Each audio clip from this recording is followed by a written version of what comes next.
Welcome to the Harbor Site. Very exciting. 001. Heck yeah. Hell yeah, man. For like 6 years, they've been asking, hey, Nick, get a special amphibious reconnaissance corpsman on the show. And holy shit, we did it, man. You got one. I got one. It only took me 6 years. I'm like, Will, let's do it. Will, let's do it. Will, let's do it. Babe, was that your music? Did you go out and get your... Is that where I heard that music from? Did I go get that song? No, but is that Miserable Cow music? It's one of the ones I I kept in the repertoire. You just snuck that in. I see how you did that. But it sounds like you know. Okay, I appreciate that. I thought it was pretty good. Pretty good? Yeah. Hindsight, we probably should have like dropped some beats or something. For me. Yeah, for you. Platinum Will. Yeah, for Platinum Will. All right, listen, guys. So here's the deal. So Will and I actually served on a team together, and then we were actually in Okie together. And I have a deep, a deep love and appreciation for these guys because of what they do. And to be honest, they're some of the weirdest human beings that I've ever met. And we're gonna get thanks. we're gonna get into that. So you joined the Navy back when? 2003, June 26th. And where you from? Maryland, Eastern Shore, Maryland. Got to say Eastern Shore because everyone always thinks about Baltimore and all that. I'm not from over there. No, don't lump me in with Baltimore people. So, all right, Platinum Will. So you joined in 2003, and then give me the rundown. Man, so, all right, well, how it all happened is I was sitting in gym class one day. My grandfather was a Department of Natural Resources police, so I wanted to kind of follow in his footsteps. I wanted to be a flight paramedic, but you got to be a street cop before you can be a flight paramedic, and I wasn't about that life. So I was sitting in gym class one day, and this guy came in, and I was sitting there, and he was like, "Yeah, I just joined the Navy or whatever." And I said, "Well, man, that sounds pretty good." So like 2 weeks. Why later, the Navy though? Like my grandfather was in the Navy. Okay. I had went back and forth between like the Coast Guard and the Navy. Like a search and rescue swimmer always got my attention. Yeah. But somehow joined the Navy, and like school ended, and 2 weeks later I was at boot camp. So like like the movie with Kevin Costner. Yeah, yeah. That was actually a pretty badass movie. They did that right, surprisingly. Really? Yeah, I think so. I thought so too. It was good. Kevin Costner, man. Come on. I know. All right, so you said, all right, screw it, Navy. Yeah, I don't really think about a whole lot about things. I kind of just act. No kidding. Yeah, surprisingly. Surprise. So yeah, I kind of just did it, and then I initially went in to be whatever. I was going to be worked on airplanes or something like that. Like a airman apprentice was the name. Oh, okay. And then we got there at boot camp, and they were like, they need corpsmen. They were like, we'll give y'all $3,000 more if you sign up to be a corpsman. I was like, money talks. And back then, three grand for a 17-year-old? Yeah. Hell yeah. They're like, bro. You need extra year of your life? Don't worry about it. I'll do 2. Just give me the money. So that's what made me be a corpsman. Then I went off to corpsman school in Great Lakes. It was just right down the road from boot camp. And how long is that? I think it was 12 weeks. Something like that. I can't remember the exact time. It was about 12 weeks. What do you do in corpsman school? Like in my mind, it's like sticks and rags for no, it's not 12 even. weeks. It's not even that. No. It's very basic anatomy, physiology, very basic treatment plans. Okay. Extremely basic everything. You know what I mean? Because you've dealt with regular corpsmen. No offense. Yeah. To anybody. I love all you guys too. Yeah. Yeah. Yeah. So. But you guys don't do any live tissue. You're not doing. No, my goodness. No. Okay. No, it's very, very dumbed down. I think hindsight, maybe that's a harsh criticism. It's not a criticism at all. It just is what it is. Well, I kind of talk about those things too. They're like, well, how hard is, BRC? How hard is selection? It's like, you got to understand, it's a sliding scale as you progress in life and as you get older. What you thought, you might have thought recruit training was difficult when you were 17, 18 years old, but looking back at it at 30, when you've gone through all these other things, it's like, that was a fucking joke. Lightweight. That was lightweight. Yeah. You know what I mean? So yeah, you can say that, but I mean, was there PT there, like in core school? You know what? Maybe. I can't remember. It's just gone. It's so It's so very- insignificant that it never even happened. No. But it's not a difficult school to No, pass. not at all. Not at all. Like you don't have a huge attrition no, rate. And no. I'm nothing, you know. he's playing himself down. The dude's a wizard. But So if I can do it, I think, you know, all you have to do is do the work, right? Yeah. Just do the work, pay attention. well, it's hard know, for some people to It do. is. Yeah. It is. Some people's priorities is jammed up. All right, so you get through Corpsman school, and then what? All right, Corpsman school. So back up to boot camp. Initially, probably not to anyone's surprise, because usually when you go in the Navy, the first special ops community you think of is the SEALs. Of course. I think they're the most publicized, you know, Yeah. whatever. But they told me my ASVAB wasn't high enough. So I was like, I didn't question it. I didn't say, what can I do to make it high enough? I was just, okay. Okay. And then was it Corpsman school when they had like a pool there, and there were some dudes doing some kind of NDOC for recon or something like that, and I was like, At Great Lakes? yeah, but it Interesting. might have just, I don't know what it was. I can't remember. HM1 Walker, I believe, was the guy that was up there. He was a SARC. Yeah, I don't know exactly what they were doing, but I know it caught my attention at that time. Yeah. And I was like, all right, this is where I'm going next then. You know, I know I wanted to do something Don't like they that. have a SEAL something? Don't SEALs do something up there too? I don't know. I think they have some sort of training up there. Yeah. I Yeah. don't know. Anyways. Navy Special Warfare Preparatory School. No. Anyways. Okay. Good for them. Good for them. Yeah. So, all right. So you graduate, Yep. Camp Johnson, Yeah. FMF school. learn about sergeant majors and hair Yeah. rigs and Dudes turned. I'll never forget. I was getting a lecture, and it was, I guess, a corpsman or Marine that had been to combat in Iraq, and he was just talking about. I remember telling the story about pink mist and shit. I'm just like, oh fuck.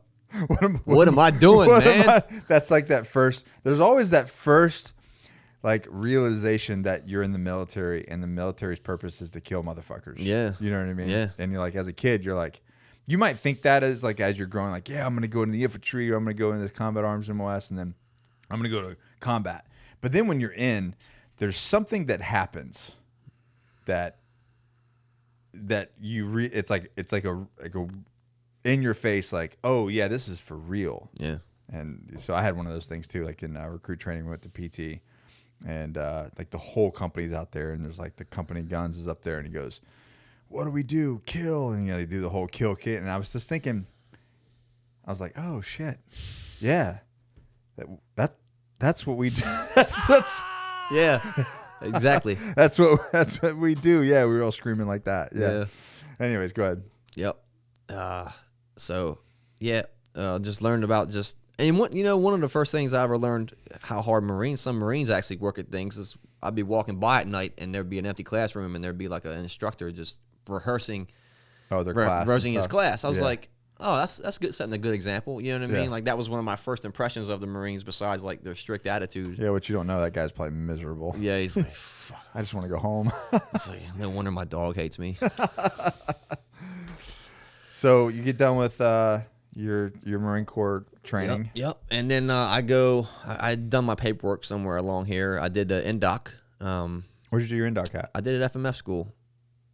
Chief Evans at the time and Luke Milam Oh, no kidding. came over from 2nd Recon, and they ran our NDOC for us. It wasn't the swimming part. We didn't do our swimming part then. It was just the pull-ups, run, and sit-ups. It was just like a basic Marine PFT. So Luke was he was not in the RIP cadre that I was when I went through RIP, but he was like adjacent. He was there. You know what I mean? And the dude would like swing by and just like haze the piss out of us. Oh, he left a lasting impression. Yeah, for sure. For no reason. He'd be like, "Oh, there's RIP dudes, ropers. Let me," and then instructors would be like, "Yeah, go ahead, whatever." Yeah, just hammer it out. Hammer it out. Yeah. Because even after that, and then I went to 2nd Recon Battalion just to waiting to go to ARS. Because So hold on, go back. What did you have to put? How did you get approved? Like you took an NDOC, so you're in the Navy. You took an NDOC to go to become a SARC. What did you need to do to like I paperwork. Yeah, it's just paperwork. It's just paperwork. You'd find someone in your command. You just have to have the ASVAB and you and be able to Yep. do You the. say, hey, do I the want to do induct. this, and they send the paperwork, and then like it's a process you go through. I don't know I can't speak on the process now. Were you in how in shape do you think you were when you took the induct? I say I was pretty good Compared to your peers. I was hanging. Yeah. Yeah, like me, Chris Berg, Tim Jones, like they were the guys that I was with the whole beginning of my military career, like as far as waiting to go to school. And I went to ARS with Tim Berg and Chris Berg, I'm sorry, and Tim Jones, but we were all together. So I hung with them pretty well. Chris was a monster. And so was Tim, but yeah, as far as everyone else goes, it was pretty good. Then we went Top, to like you say, like top third or whatever. Yeah. Around there. Yeah. Okay. I mean, I've always been a runner. Yeah. I think. Oh, I personally know. I'm just for the listener. Yeah. I enjoy running. Yeah, I mean, and running is like one of the biggest things. Yeah. Aside from pull-ups, I guess. You know how it is. All the guys want to know your scores on everything and how that's going to be. They want you to spell it all out before. I was perfect. No, I'm just joking. You're getting 20 pull-ups? Yeah, 20 pull-ups. My run wasn't 18 minutes. It was probably 19 something. Yeah, so here's the thing with the running. I try to explain to people, like, when you get somebody who can run 18 minutes, typically they're lacking in other areas. Like, they can't buddy carry. You can't fireman's carry anybody. Yeah. You know, they just don't have the strength. There's very few people out there that are crushing 6-minute miles that can do 25 pull-ups. Yep. You know, so it's a balance. I never was an 18 guy. I mean, my fastest 3 milers like 19 something. You know what I mean? But I could always get 20 plus pull-ups. Yeah. You know, so it was a balance. But I also knew that I had to carry a 100-pound ruck and all the shit. But anyways, we digress. Yeah. Well, my fastest was 18:03, and it was in Okinawa, and I'm forever. Is that at Schwab? Hansen. Oh, I don't think I did the Hansen course. I just remember on Schwab we had that downhill on the 3 miler. Yeah. And dude, I'd freaking just get it. Yeah. Coming down, but I did. I ran my fastest 3 miler right at a dive school. Coming back from dive school, going to Oki, and then running that Schwab PFT course. Yeah. Yeah. So you did 18 on the Hansen one. 18:03. 18:03. I couldn't put out for 3 seconds. You're a piece of shit, Will. Yes. Did somebody say something to you about it too? Myself. That's all that matters. Nobody else said anything? No one was like, oh, you couldn't put out for 3 seconds. And then you got like the dudes like Steve Johnson who smoked like 2 packs of cigarettes a day, just burning it. Like, how are you, he's like a fat skinny. We call him fat skinny. We have a lot of those guys. Yeah. That if you looked at him, you'd be like, nah, dude's not in a recon Marine. Fuck around, find out. Yeah, right. Yeah. He's like with a cigarette passing you on the PFT. Yeah. Oh, bitch. So, yep. So went to second recon for just waiting. When'd you go got there? hazed 2004. Shit, we actually missed each other. Yeah. Well, I was there. I was a second force in 2004. Yep. So I hung in the BAS most. So the BAS is the force in the battalion BAS, Yeah. and they were all connected. Yeah. And I see force dudes coming. I was like, ah, and then I would just like hide. Yeah. You know? Well, back then that's what you did. Yeah, because we got this shit pushed in. Yeah. Just keep your mouth shut and your eyes down. Yeah, for sure. So you got over there and you just kind of waiting. Yep, just waiting me, and we just like started running with rucks. Yeah. PTing, getting hazed. Back then, did they put you through RIP? No, so one of the, I think some corpsmen did, but my group didn't. We'd work out with the ripsters. Yeah. But I was never part of a RIP program. I'm not even gonna lie. That RIP class, that 3-month RIP. I mean, we did 4 months because I showed up early. Me and Dan knew, believe it or not. Okay. That was hard, in my opinion, harder than ARS. Yeah. Oh, it's supposed to be, right? I mean, that's the idea. That's the idea. That's the idea. But I was like, this fucking sucks. Yeah. And then we got to ARS. I'm like, well, this sucks, but not as bad as that. Yeah. Because back then there was like, this is before. I mean, we were still killing people in the pool. Right. Like legitimately, there were people dying in RIP. The pool was the worst. Allegedly. No, they died. They didn't. There was no allegedly. They're dead. They were popping people's hearts back then.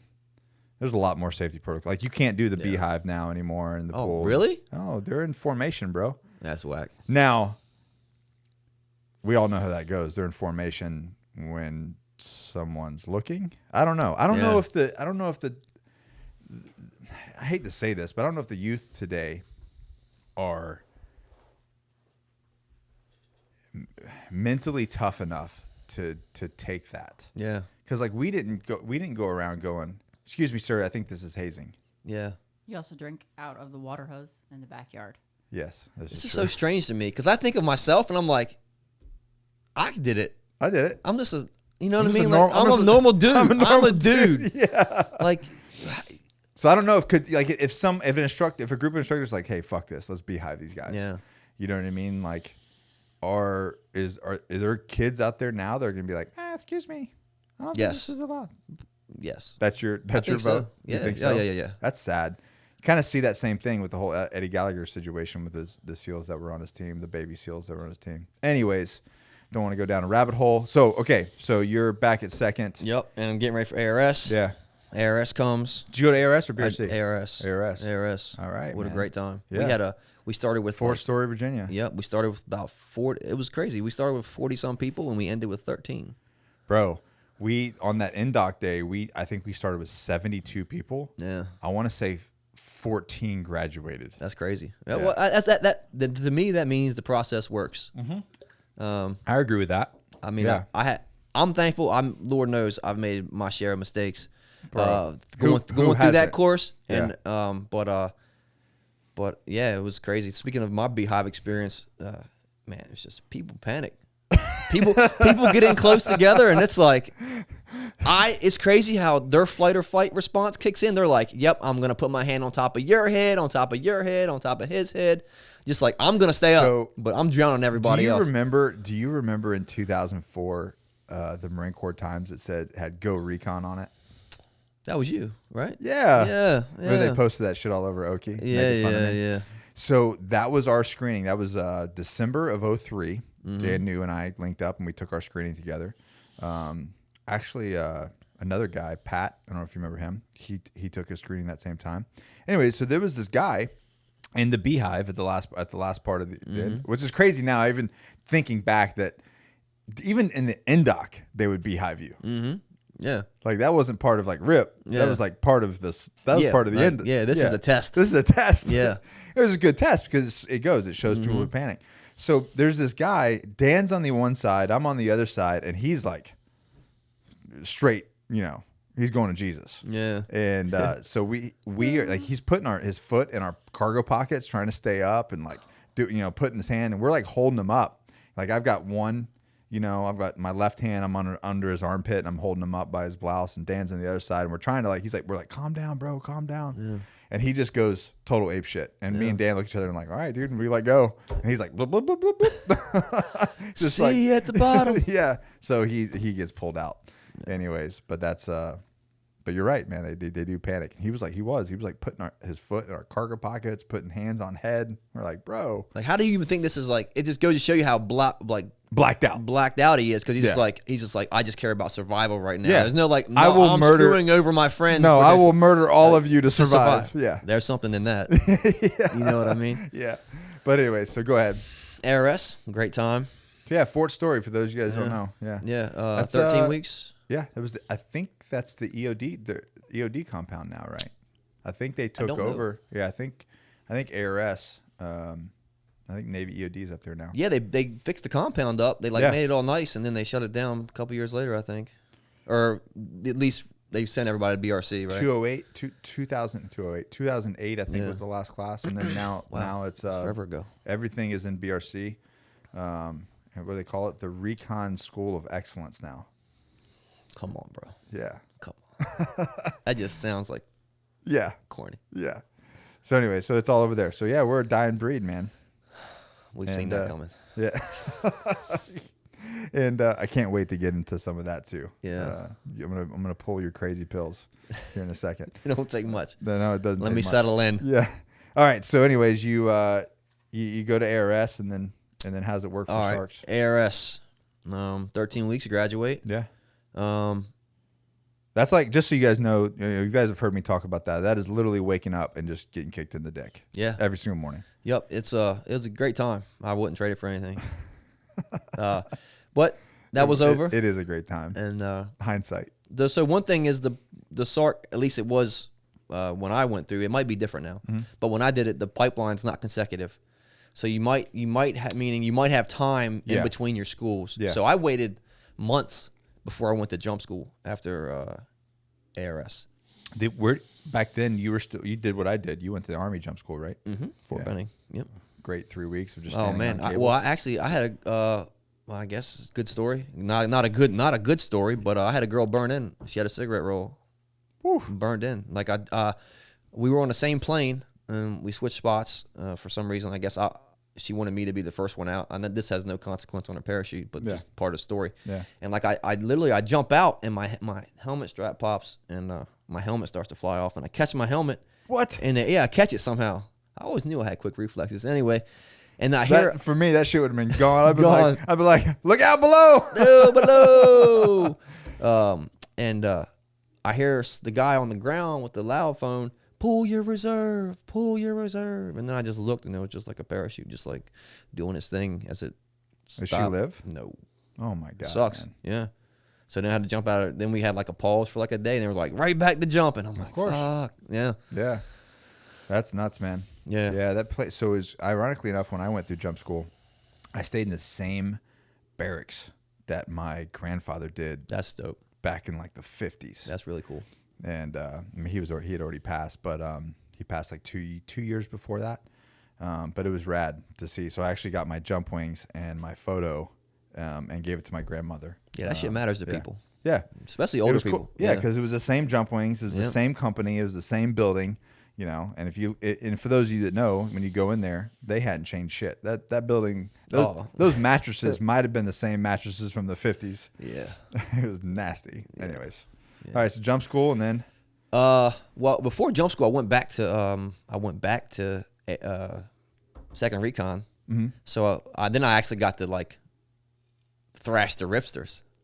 Oh, because you're technically I've been through ARS. Yeah. So then I got to like, you're not a full up round like a SARC, but you're more than they are. Yeah. So I got to like, and I could run. So when I got to Okinawa, some of my Marines, they actually were in my platoon. And you're like, I remember you drinking Diet Pepsi and eating fiery Cheetos, and before you go run us to death. Like, yeah, that's me. Yeah, it's me. That's not no more, but that was me, bro. Yeah, it was you. Yeah, 100%. Drinking Mountain Dew and getting after it. Yeah. To be young, there is no exception for youth. Let me tell you. So jump school. Then we did go jump school straight to dive school.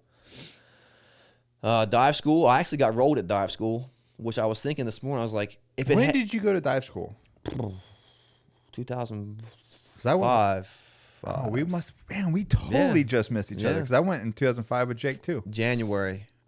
February of 2005. I was after that. I was towards the end of the summer. Yep. Yeah. Panama City. That's where I'm from. Yeah. That's where I grew up. No Panama kidding. City Beach. Yeah. How you like it growing up there? I had 2 felonies by the time I was 13. So. On the spot, bro. Yeah, she's good, man. Yeah. Yeah, Panama City in the 90s, man, was an interesting place for a young man. I wasn't 21, and like I didn't know, so I just did a lot of fishing and like just. I mean, if you went during the winter, then it wasn't. Yeah, that's right. It wasn't that popping. There's not much. I think I was coming towards spring break season, but bro, let me tell you, the classes that happened during spring break. Yeah. The amount of drops. People get in trouble, man. Sidetrack. Yeah. So, anyways, dive school. I got rolled, and I was thinking, what happened? I'm hard headed. So there's the azimuth toward, well, at least there's an azimuth you shoot to get to the pier. Dock. Yeah, right. To the pier. Yeah. Well, I kick crooked. Like my feet somehow I don't kick straight. You still? I don't know. I haven't done it. I mean, I haven't really like been tested like that since. But I mean, have you? So even afterwards, were you? Oh, they were like, everyone was like, Will, offset. I'm like, fuck you. I'm gonna learn this my way. Okay. So you get what to do 2000? You get like an hour. Yeah, 60 minutes. I was done at like 44 minutes, and I was 200 to the right. Holy shit! Yeah, it was horrible. And then I did it again on the redive. Yeah. I'm just hard headed. And you still didn't correct it. You're like, no, fuck this. I'm going in. I'm burning in, baby. But you did it in 44 minutes? Yeah, I was cooking. Yeah, you're cooking. Yeah. You're just all fucked up. Yeah, I'm just fucked up. Strong. Just stupid. Just stupid. Okay. So I actually I got rolled. I didn't get dropped. I didn't Yeah. have to go back. So I don't know if that's the process or people like me or because I have a good character. I think not to like Yeah. that is something I will say. I'll So second that. all right, thank you. And so they dropped me into the next dive school class right before they did their 10K. Yeah. So I had to do another 10K. Oh, that was fun. And then Those are just so you guys know, if you haven't done that, if you've not been attached to a bunch of other guys and fend 10,000 meters, yeah. bro, it's horrible. Yeah, you're in the Your water for a long feet- time. You're in the water for a long time. Your feet are just jacked. Yeah, Yeah, fun times. it was. It was. And I actually packed pizza in a Ziploc bag in my cargo Did it work? pocket. Hell yeah, it did. I know dudes had Snickers bars, but they didn't waterproof them.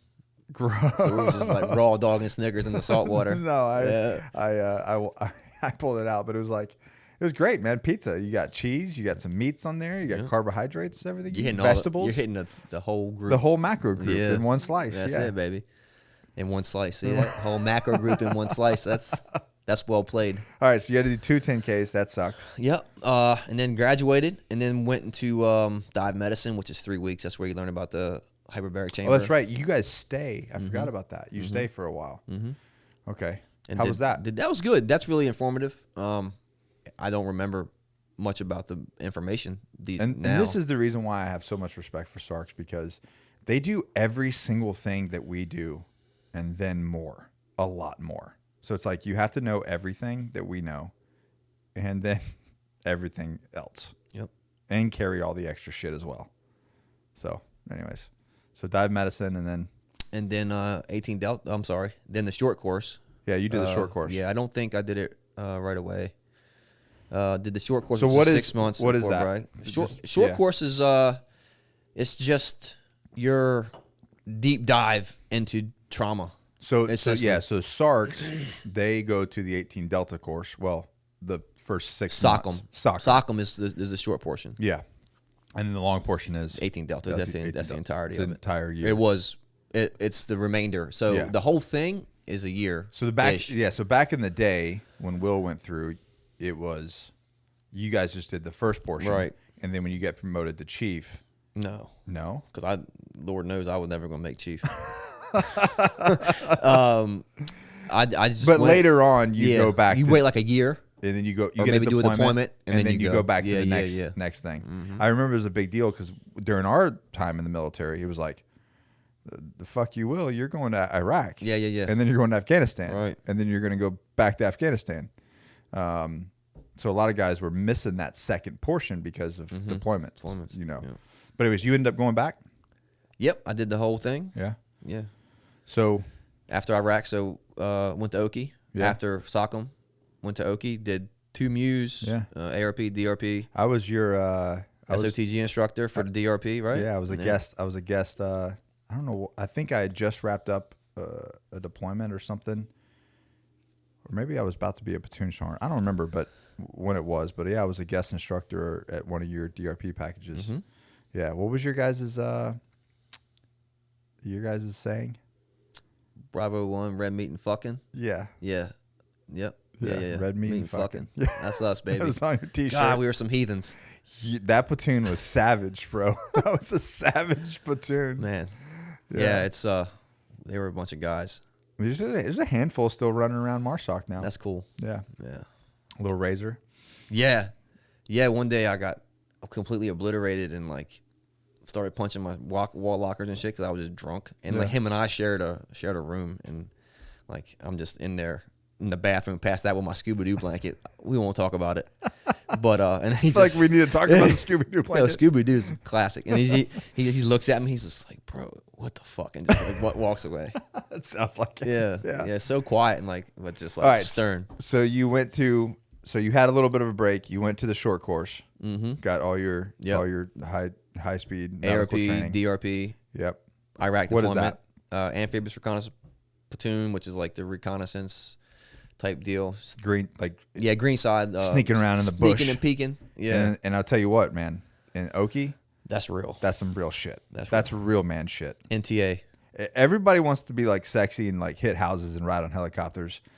Nah, bro. The real man shit, that's that ARP life. The NTA. The NTA. Go hike the NTA. You want to get your man card? Go That's fucking jungle. Go patrol up there. Yeah, there's no trails. Bro, I've been in jungles all over Asia. And I'll tell you, man, that NTA, Yeah. I would say the NTA and then this shit down the road is the two places that I'd never want to be again. Yeah. Yeah. Rough. Verona Loop or whatever that fucking thing Fuck is. if I know, brother. I don't come north of the bypass. I think my soul is still stuck in some of those vines out there. Well. Anyway, so all right, so you did two, and then you went to Iraq. 2008, 6, Yeah. 6, 8, 8, 2008. 2008. Were you with Mike Fursky? Fursky? Yep, I went to ARS with Fursky too. No kidding. Yeah. What a strange, lovable cat. His little Gumby head. Yeah, he's a good dude, man. He's a great dude. Yeah. He ended up. We lost him in Iraq on I think that deployment, right? Mm-hmm. Yeah. It was crazy because nothing was going on. It was completely. That's what they said. That it was like you guys were quiet for and you just that platoon just stumbled upon a house. You full of weren't 14. I wasn't there. You weren't there. No. They stumbled into a beehive, right? Yeah, basically. Yeah, and just like holy shit, like I think it was like 14 dudes. He was all armed to the teeth, and he was the one man. He was one man. Yeah. Yeah. A lot of our tactics have changed since then. I don't know if it's exactly because of that situation, but it was a lot. I think it was because of situations like that. Yeah. Doing dynamic type stuff. And granted so, because when we went over to MARSOC, there was a lot of things that changed when we started doing CQB. Anyways, all right, so Iraq and came back. 18 Delta, yep, did that. Oh, you came back, and then that's when you did 18 Delta. 18 Delta when I got back from when I left Oki, I went to 18 Delta. What was different between 18 Delta and the short course? So 18 Delta is more of clinical medicine. Okay. More of you can see patients yourself. You always have a doctor sign off on your stuff. Yeah. But you see patients, you treat them. So the first 6 treatment months, plans. the first 6 months is straight trauma. So that's why you guys stop are so the good. bleed, stop the bleeding, start the breathing. Okay. Yeah. Chest tubes, you guys do any of that Yep. stuff? Yep. When did you do? When do you guys checking each other's prostates? That was. You know whose prostate I checked? Who's? Eddie Gallagher's. Did you really? Yeah. I don't know if sorry. But like That's out there, bud. Sorry. Yeah, he'll remember because I had like hell yeah, you remember? no, because I had like a handful of lube. Yeah. And like I was all fucking twisted, and I like put my handful of lube like on his ass cheek. It was just a mess. Oh It god. was fucking weird. Who was our DMO at 3rd when you left? What was his name? Oh, Because he came over. He was a SARC. He was a SARC first. I think he came over to MARSOC eventually. I want to say Oni, but it's 100% not that guy. No, it's not. it's not that guy. No. Onifer. No. Yes. Dana Onifer. I think it was Dana. He was in Okinawa. Yeah. Was he originally a SARC? I think so. Yeah, I think so. it was Dana Onifer. So, anyways, it's time for me to do my my jump dive physical, or whatever. What do we call it? Is spec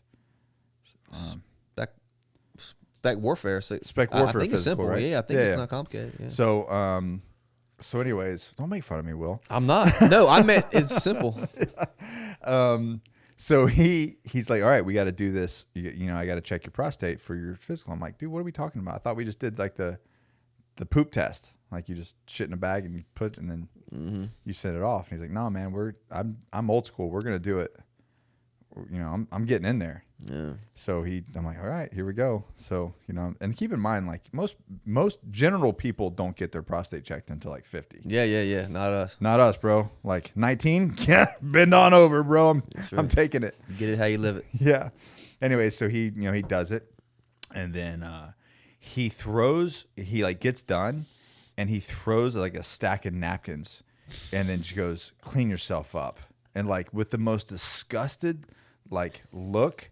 So you're just like down, you're just bent over this table, the medical table, with your pants around your ankles, and this dude just like gets done with checking you, and he just throws some napkins on the thing, and he just looks at you disgustingly, and like, clean yourself up, and walks out. That's the way he liked to do his prostate exams. Oh, Dude, talk about making you feel like I just got violated. Yeah. I mean, as a pipe hitting male, Yeah. you know, I mean, that's not something you're into. It's like I need to go find my, girlfriend or my wife and go, Make this right. make this right. Go assert my dominance as a man. Because I'm feeling very And then 2021 right now. And then for the rest of the day, you're just all, slimy, and you're Yeah. like, no matter how you clean up, Yeah. it's like, it's just, I got to go take a shower. Someone give me one of them removable shower heads so I can fucking Clean this out. Anyways, all right. So you did Eddie Gallagher's. Yeah. So do you have like It's a weird story. So it's so weird that like all the situations that surround him. Yeah. And I can be like, yeah. I've been inside that dude. No. No, man. That's private. But I mean, you legitimately, Yeah. you've been in another. So you guys don't know this. When do you guys do that? Do you guys do that? All right. So when you start out, the first part of SOCM for me was anatomy and physiology. Mm-hmm. You stack anatomy and physiology with pathophysiology, so anatomy, A&P would just be the body and how it works. Yeah. And the pathophysiology would be like the disease process. Okay.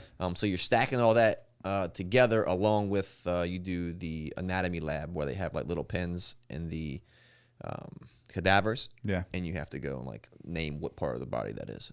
So I think we did the prostate exams like towards the end of so it's like the first 6 weeks of school. Shit. Yeah, I think so. It was like the first 6 weeks of school. They literally just want to break you guys in. Yeah, they're like, oh, we do NG tubes and everything. Yeah. I mean, it's like there's no holding back. Yeah. Well, that's actually, from a team building aspect of this, It's pretty good. it's really good, right? Like you guys are gonna do some really nasty things to each other. Yeah. And you're gonna get to know each other very well. Very well. Yeah. Anyways, that's a running joke with Marines and SARCs because they're running around always, threatening to check your prostate for your physical. And No one everybody's wants that. Nobody wants that, but you guys will do it with no hesitation. Yeah, it is what it is. Like We got this has to finger get on your done. prostate, finger on the tip of my nose. Yep, it's good. It's good. No. Oh man. All right. So you left Oki, came back from Iraq, Went to 18 Delta, went to 18 Delta. then got assigned to a hotel company at MARSOC. There you go. Yep. Did you have to do anything to go to MARSOC? No. Show up. Just, hey, you're in. You're 18 Yeah, Delta. that's it. I mean, what else do you need to do? Yeah, I mean, I guess selection, but I don't know if any corpsmen do the Oh, selection. we're about to get to that. I'm about to break some news to you, son. Oh, Yeah. all right. Well, good for them. Shit's changing. It's pretty interesting. I don't even know. We'll have to see how you feel. But anyways, so you ended up doing hotel. How many deployments did you end up doing? Well, I did one full, and then when you and I went, I broke my hand. That my was your thumb. second one? Second one. Okay. And then I came back, and then there was a mishap, and then I went back again for the third summer in a row. Yeah. All a hotel company. Man, No, we were golf. Sorry, hotel, golf, hotel. Yeah. that was so sad, man. We had so many plans Yes. on that deployment. Yeah. That team, bro. I was so yoked. You were fucking. What a waste. I was like, damn, Will. Yeah. I'll never. I fell off of a GHD machine. So I was doing back extensions, and I just rolled the rollers. I guess I didn't have my legs locked in. I just rolled off, and I put my hand out, and my thumb just bent back and broke. I guess. What'd you break? Scaphoid? Whatever this is. Yeah, I think you probably broke the scaphoid. Kaibar was like, Vil, you okay? I was like, You know, Kaibar is, he's safe in the States. yeah, that's good. Yeah, I told you that, good. right? Commented Yeah. on your photo. I remember when he did that in the gym. Oh, that's Nice. right. He did. He jumped. Yeah. He on Instagram. So Good he's got a bunch of kids and he's living in Seattle. Good for him, thriving. Yeah. We've only got one guy in Afghanistan right now. That I know of. One Right. guy. Yeah. Everybody else made it stateside. Well, that's good to hear. Well, yeah, because they'd be what they did. There's a reason all those people wanted to leave. It's not like, oh, we have the Taliban under control. No. There's a reason all those people wanted to leave. Yeah. Yeah. Whatever. Anyway. But it was nice. As soon as all that stuff started happening, I started reaching out to all of our dudes and saying like, who's who. Crazy, man. So, you remember TJ? Yeah. Kaibar's little yeah. second in Yeah, I think I call him something else, I think. He had longer hair. Yeah. Roz? Is No, Roz was TJ? I don't know. Oh, that was a different one. Because I was talking to Rod about this because he was deployed. He had the same terps because they were all on BMG. Yeah. So he was calling him TJ and I called him Roz. Either way, I think you're right. I think it's the he's same. pretty like had nice like curly wavy hair or something. Yeah. Okay. Always Jack and Steel with Yeah, us. yeah. All about it. Drinking the water. Yes, right.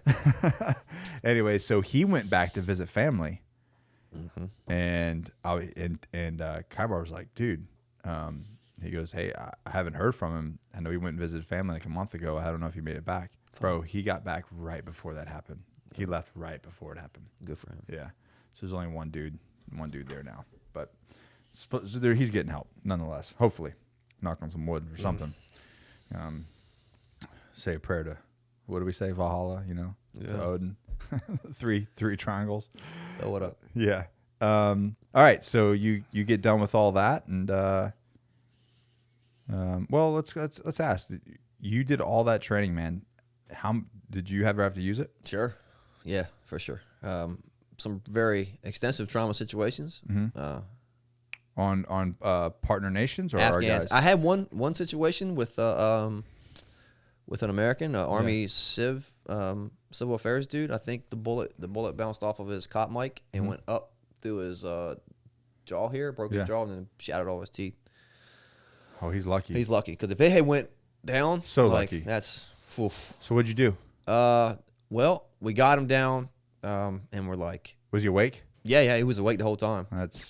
And so we worry about, blood going into the airway. So I was like, Jimmy, he was sitting up. We had like Vic DeSantis was there with me. We had it like kind of padded up, I think. Anyway, the one thing I specifically remember is it was like, Jimmy, you see this? Like, if you start to go, like, you're going to get this. And he was like, He's like, and he couldn't talk. He's like, you ain't putting no tube in my neck because I was going to crike him. Yeah. And he was like, So we got him on the side by side and hauled him off to the LZ, which was on like our little compound. And did you put an NPA in? No, nothing. He was completely conscious awake the whole time. He even from the flight to DIB to BMG, he was good to go. That's fucking badass. It's crazy. Tough dude. Yeah. So I would be the same way too, because I would not want, because like if I'm conscious, there's no way I'm keeping that airway in, dude. I'm gonna try to breathe. I'm gonna do everything I can to breathe. Can you imagine being conscious and someone like just slicing your skin here and then poking a hole in it and then breathing from your throat? Not happening. That's weird as no. And I had I've had some IED treatments. Those dudes were done though, so I guess that's not really a treatment. And then one time, a dude got shot through his temple and it went out his eye. So one of our dudes? No, Afghan. I mean, one of our commando. I'm sorry, ANA. No, commando. Okay, commando. And so I was like, well, this dude's a toast. Like, I'm not gonna have to do anything. Yeah. Kind of desensitized to the situation of course in the moment. Yeah. Now I think back on it, I'm like, all right, crazy. You're fucked up. But now that I'm in the moment, I'm just like, all right. So I was like, I'm not gonna have to do anything. You know what I mean? Yeah. And then like I get down there. And people don't understand that though. They don't understand when you do that job, you have to have a certain type of mentality. Yeah. Like I'm not that type of guy. I'm not that guy anymore. Yeah. I was, but I'm not that guy anymore. Now I could probably find him. I could probably find him. Yeah, if I need, sure. We've talked about that. Yeah. Like he's down there, and if we need to break that seal, we can break that seal, but I don't really want to. I see him sometimes at jiu-jitsu. Oh, yeah. Well. Yeah. Shh. Anyways, so what'd you do? Well, I got down there, and he was laying in a puddle of blood, and like I roll him over, and he goes, "Oh!" I'm like, "Shit, he's alive." I gotta work. Yeah. So I was like, Tyler Scarborough was with me, and we were like, well, shit. So we put a pulse ox sets your blood oxygen saturation, pulse, and all that kind of stuff. So he was in the dumps. So it's just an interesting story. I had just after you finish 18 Delta, every 2 years, I believe you go to a refresher course. Yeah. And how long is that? 2 or 3 weeks. Okay. You go back over trauma stuff, and in that specific course, that refresher that I went to, we talked about pulse oximetry and like using it more frequently, I guess, than I had thought about. So in this situation, I was able to put on the pulse ox, see that his sats were garbage. We did a crike on him, got the tube in, suctioned out the blood, and like his pulse ox, like it crazy, it worked. So it was like very cool just to see medicine in action, like in numbers, not Right. just Data. not just yeah. Yeah. So you're like, oh, all right. He didn't make it, unfortunately, because his brains was coming out his eye, but we did turn him around for a little bit, even though the prognosis was not good. Have you ever had to use it outside of the military? No. No? I don't know when I would do that. Like if I just come up on like a car accident. I don't want to I've get always I don't wondered want to that. get sued. Like I always hear horror stories about people rushing in to help people, and then like it just But see, I get that. yeah. But what would you really do? I'd help them. You'd help them. I think about it. You know, I thought about it, like just the other day. I was like, car accident. I was like, I'm gonna help these people. Yeah. Like you just react. Yeah. And then you're like, and then afterwards, if they did do that, you'd be like, you're an asshole. Bro, you need counseling. You need counseling. Don't get a dog. He's a bitch is gonna bite you. Oh, man. All right. So then after your last deployment, what happened? So I knew I was getting out I got out in 2012. 2010, I knew that I was not meant for this world because just commands, politics, Colonel Huntley to be specific. I'm right there with you. So Man, we just name dropped him. I don't care. He's a bad person. Yeah, he told us, he said, we have the enemy surrounded from the inside. Okay. Like, you know, there's people say things that kind of just stick with you. Were you at DIB when he was there? Yeah, When that yeah, whole thing went down? Oh, yeah. That was my team. Yeah. It was horrible. Like it was so how that deployment went was we were in our base and they were like, pack everything up. You're going to Kandahar. Yeah. So we're like, shit, Kandahar's like IED city. Like, you know, you got all that going, at least through my mind. Yeah. Right. And not to mention the drive across Afghanistan. And then literally the convoys lined up. This is some typical Marine shit. The convoys lined up. They're like, no, we're not going. And so You're kidding. yeah. We had everything packed up. We were about to leave that morning. They were like, yeah, you're not going anymore. Love the planning process. Military planning process. Then we hung out, and then there was a base. McCore was in between. I don't know what the one we were at, but then there was McCore, and then in between that place and DIB. And then they were like, we went out to DIB to like assess the situation. Yeah. Got super like firefights. Yeah. Blown up, like trucks ruined. Like it was not VSO. We went to check it out for VSO ops and see if it was going to be stable. Well, what's the first tenet of VSO? Clear. Clear. Yeah, it was fucking clear it was the not, shit. It It was was not not clear. It was not that. But we went back. It was not that. It was not that. But we went back. Yeah. After we drug in one of our Humvees, like MRAP done, Humvee done. You know, like we had to detonate a Humvee in place. And getting there is not an easy. No. It's not an easy feat. No. Yeah. It's shit. Yeah.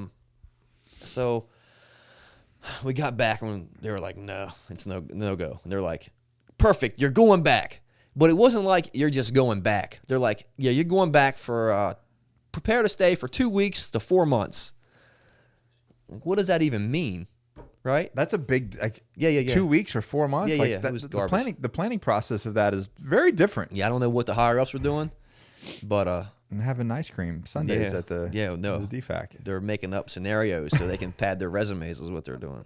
I don't know. I don't know if that's actually what happened, but to us on the ground, it was like, WTF, bro. So what happened at the actual, like, that incident that he was there? And Man, which one? I mean, because people would just come out there just to get shot at, to get their ribbons and then leave. So well, like, because there was a time that we couldn't drop.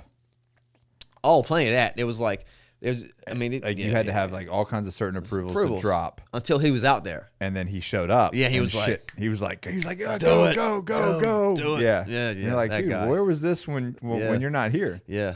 Well, we're whatever. So funny thing is, so I was actually rolled to your team.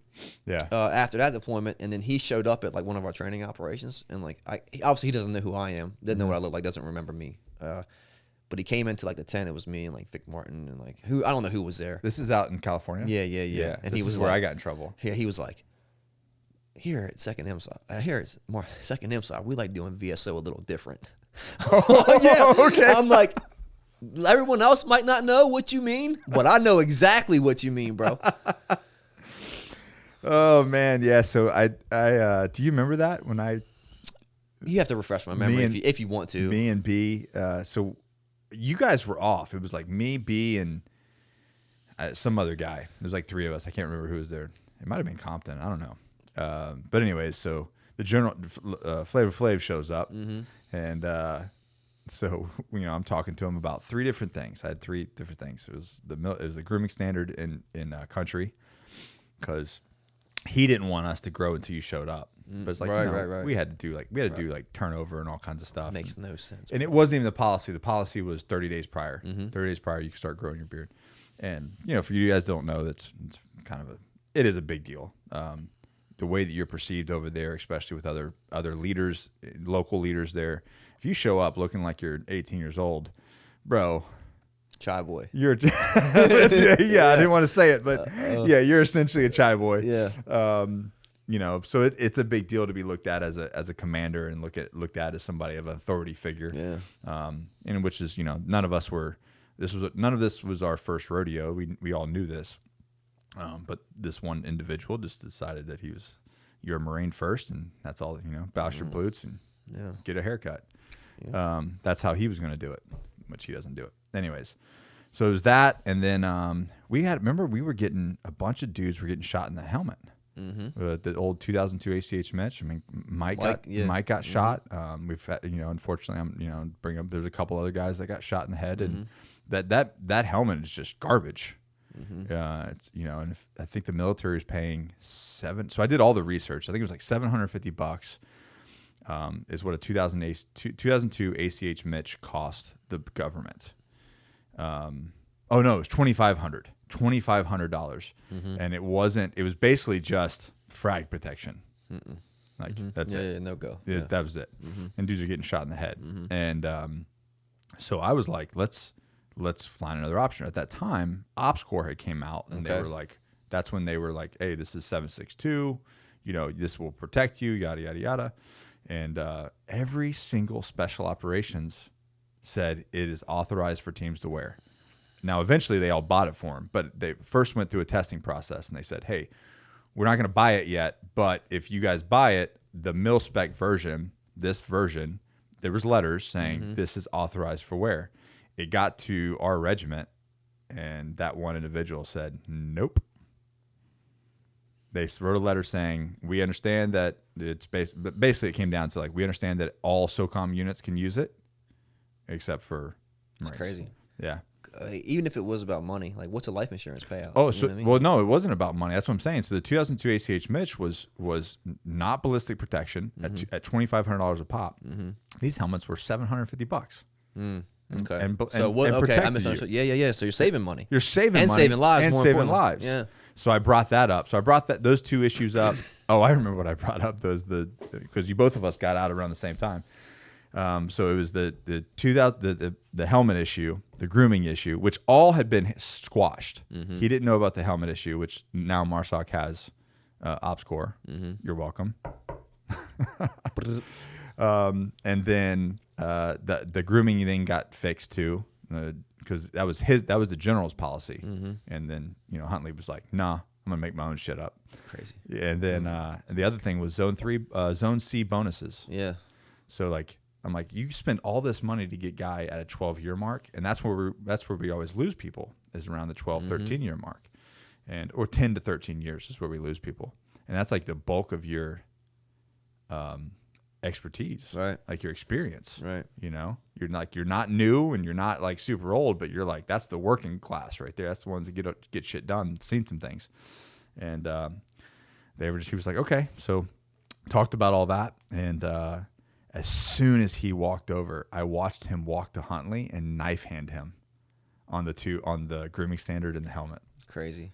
And and Huntley came over to the 3 of us and just immediately started yelling. He goes, "Who the fuck brought this up to the general?" And I said, "I did, sir." He's like, "Roger that." And then that's when shit just like rolled downhill hardcore. But it all got fixed. Yeah. So it took one for the team, but it all. That's how things have to go, right? Unfortunately, someone has to fall on the sword, right? Yeah, I mean, the thing is like, not to get too much into what we're going to talk about next, but the conformity of just allowing things to just be what they are, whatever somebody says, and just saying, Oh, okay. If you say so. Yeah. And just you No want to take questioning. no questioning Yeah. nothing. You know what I mean? No questioning Yeah. anything. No, not. And I'm not saying like in the military there's rules and regulations. There has to be, right? But you can still like it's in the was it MCDP1, the Marine Corps Leadership 1, to question your leaders. Not obviously like what's the word? Not disgruntledly. Not as in like a way to be. Fuck, I don't know. Disrespectful. Disrespectful, yeah. Not in a yeah. way to be disrespectful, but to like Yeah. challenge, hey, this plan or this idea or Yeah. whatever. Is this thing the best thing moving forward? Right. And no. Huntley's like, nah, bro. It's my world. I hope he's doing well. I'm sure he is. Yeah. He didn't care. Yeah. Yeah, like he had like between DIB and BMG was like super hot, and he just Yeah. had green circles overlapping each other. Like it's all good. You're all good. No, Uh, I'm sure him and his family's doing well nonetheless. Made our lives a little complicated Gives for a me while. some good stories. I mean, Yeah, right? If it was all rainbows the whole time, the hell we talk about? What the hell would we talk about, the right? monkeys slinging shit at each other. Yeah. Yeah, it wouldn't be nothing. So then you got, anyways, after that, you got out, right? Yeah. So, well, we got way sidetracked. Yeah. So 2010, I figured out, I was like, yeah, I'm done with this. Like, Yeah. I'm not doing this. I mean, they had really, really good re-enlistment bonus for SARCs. It was like 40 or 50K at the time. Yeah, see, at the 8 or 9 year mark, we got 90K. Yeah. And then at the 12, 13 year mark, you get, I think it was like 15K. They're like, yeah, we got you. We got Like, you. You're over the hump. You're over the hump. You're not going to get out of Yeah. at this year. Watch me. Yeah, like, I'm out, bro. Yeah. I just dropped 2 smokes. Yeah, I'm gone, Yeah. brother. So I remember just being super tight one day, and I was initially going to be like a CRNA. Mm-hmm. I was going to take my medical knowledge and try to like go to school. And do something Yeah. with it Yep, but instead of what you did now. It's just- life is just crazy, man. Life is absolutely wild. There's no straight line. Nope. It's a S curve all the way. So I went to like UNCW for 1 semester of nursing, and then like fell in love with music and DJing. I remember that. And all this kind of stuff. Yeah. So I started like trying to DJ locally. Completely, so off. Whatever, man. It's the journey. It is a journey. Yeah. So I put all my eggs in this basket. I was But you DJing. actually, I think, didn't you actually change school to music for a I little did. while? I did. So my plan was to go to UNCW, and then when I found out, UNCW nursing I was like, nah, I'm doing music. So I started learning how to make music. I got production software. I became the thing that I wanted to do, which is, I think, inevitably what you have to do if you want to be successful. And so I was like, all right, what's the next logical step? I was like, well, I got to learn about music now because I don't know anything about music. So I was going to go to UNCW to do the music program, but you have to audition as a musician to get into the school. Well, I don't know shit, right? You're like teaching yourself how to play. I'm like play playing the piano. I'm like, Yeah. I don't know anything about anything, right? Right. So then I go to Cape Fear, which has an entry-level music associates music program. Learn to play the piano. I go there 2 years, learn to play the piano, get my associates. But then after I graduated, I was still taking classes because at this time I was still planning on auditioning to go to UNCW. Okay. And then one of my friends was like, "You want to start a business?" And I was like, "Yeah, why not?" And so I couldn't do both, right? So then I stopped that, and then So that's what happened with the business that you currently have. Yeah. Which we'll get into in a little bit. Yeah. That's awesome, man. And you said while we were offline, you were like, you just took like what you had just a little bit of money, right? Yeah. That's all you had. That's all I had, dude. And you're I was like, do it. Like I mean, in the grand scheme of things, well, the perception of money changes as life goes on. Right. You know what But I at mean? the time, that was it. how much was it? Can you say? I think it was like 20K or something. Woo. Peanuts. It's now, yeah. But then, it's just so weird to just think about how our minds can shift like perception of things. wild, man. So we did that, and it's become something good. Yeah. Well, before we get on, let's talk. I got a couple questions here from the guys. Ready? All right. And some of these we already answered. Let's do it. What was the most difficult thing in the pipeline?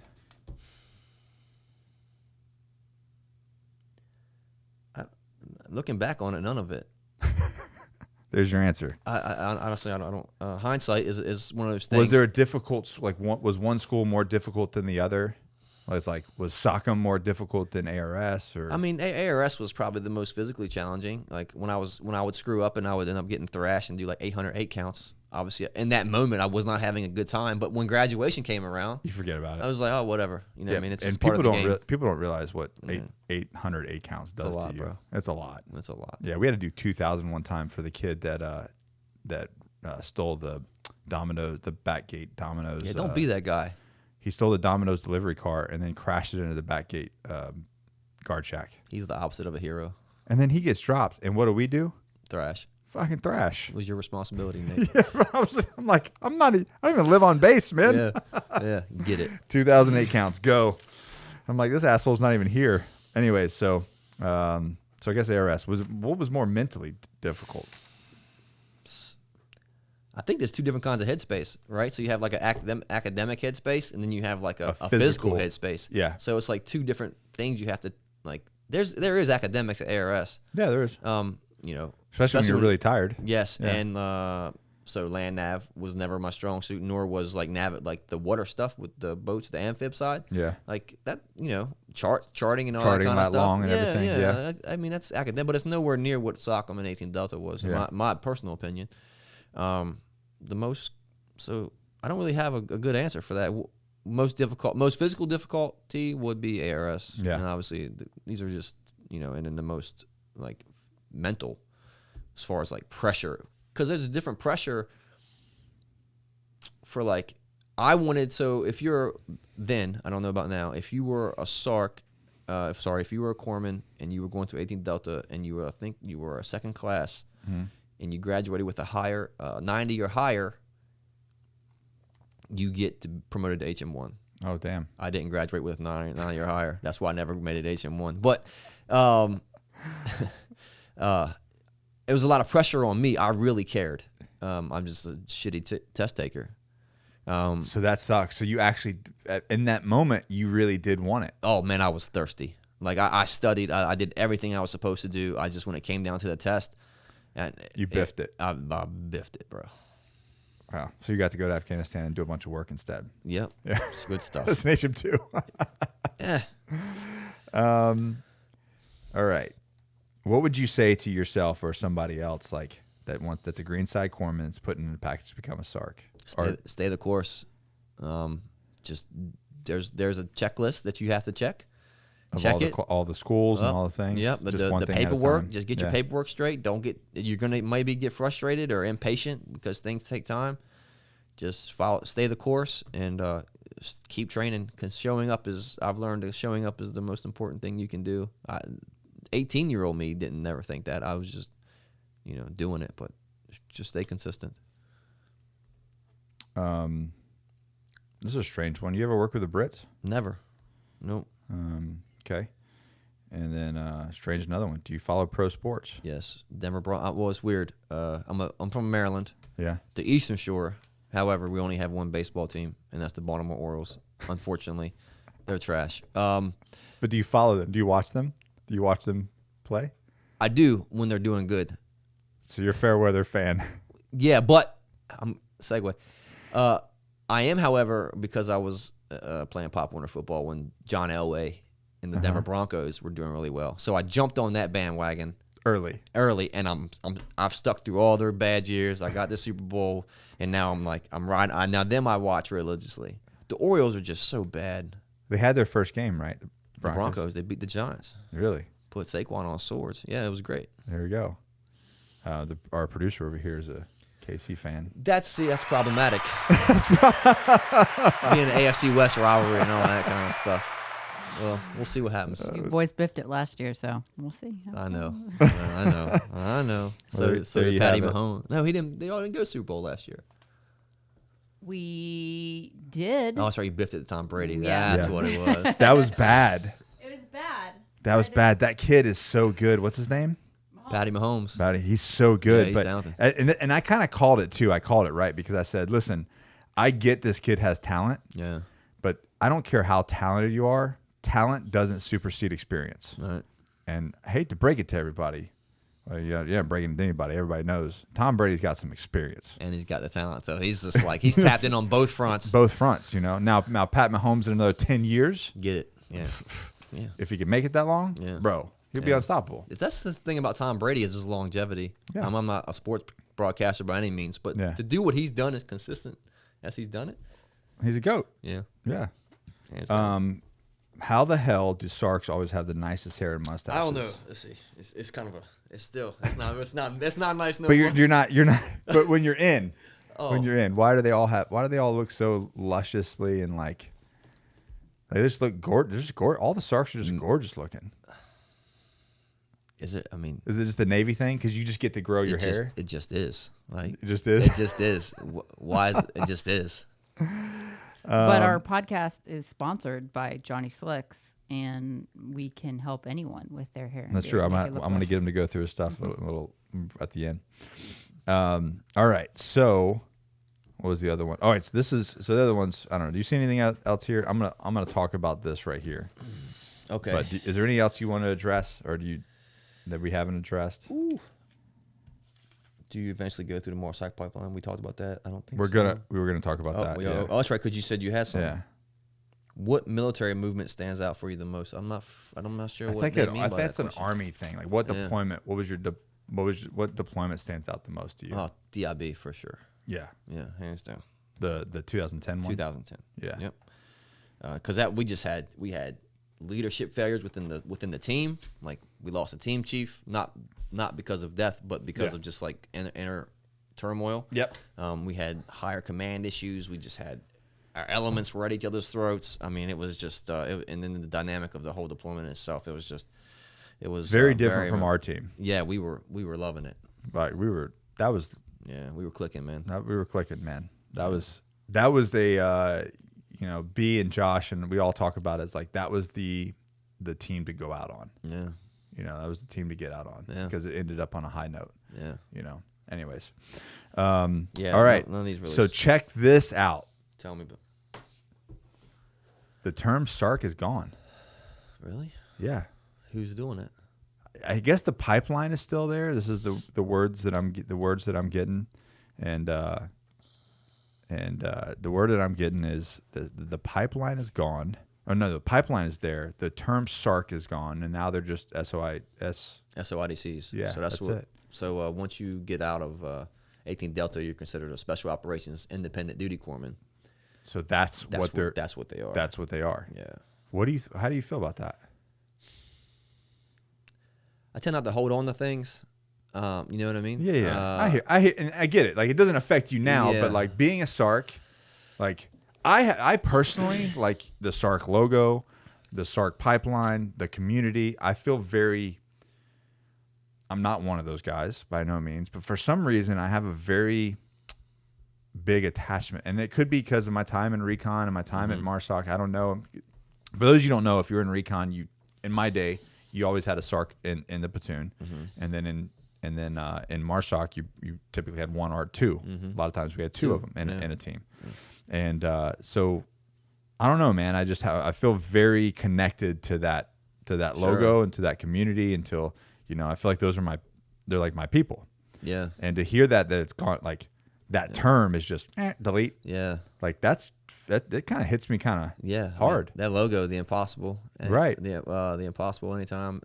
No, I'm sorry. The difficult anytime. The impossible by appointment only. Yeah. I mean, that's right. For me now. I mean, it's really hard for me to think then. I mean, then I'd probably be like super fired up. I'd be like, no, like you can't do this. Be shooting red SARC clusters up. Yeah. But now I think, so for me, like the term, when you label something, it's kind of just like, what does it represent? Like the term is just an abstraction. Like what's underneath of it is what really matters. And so like, as long as the values and that everything kind of stays the same. Yeah. And then that'll always be there. It lives on. Like as long as the torch is carried, but it's just in a different name. Like that, I think that's the most important. So I don't know if they'll have to. Right now, I'm hearing that they have to go to BRC or still does, but it looks like they're going to be cycling through. Basically, have to go through the MARSOC pipeline. So I don't know if it's I don't know if it's an and or thing, but essentially they will have to go through selection.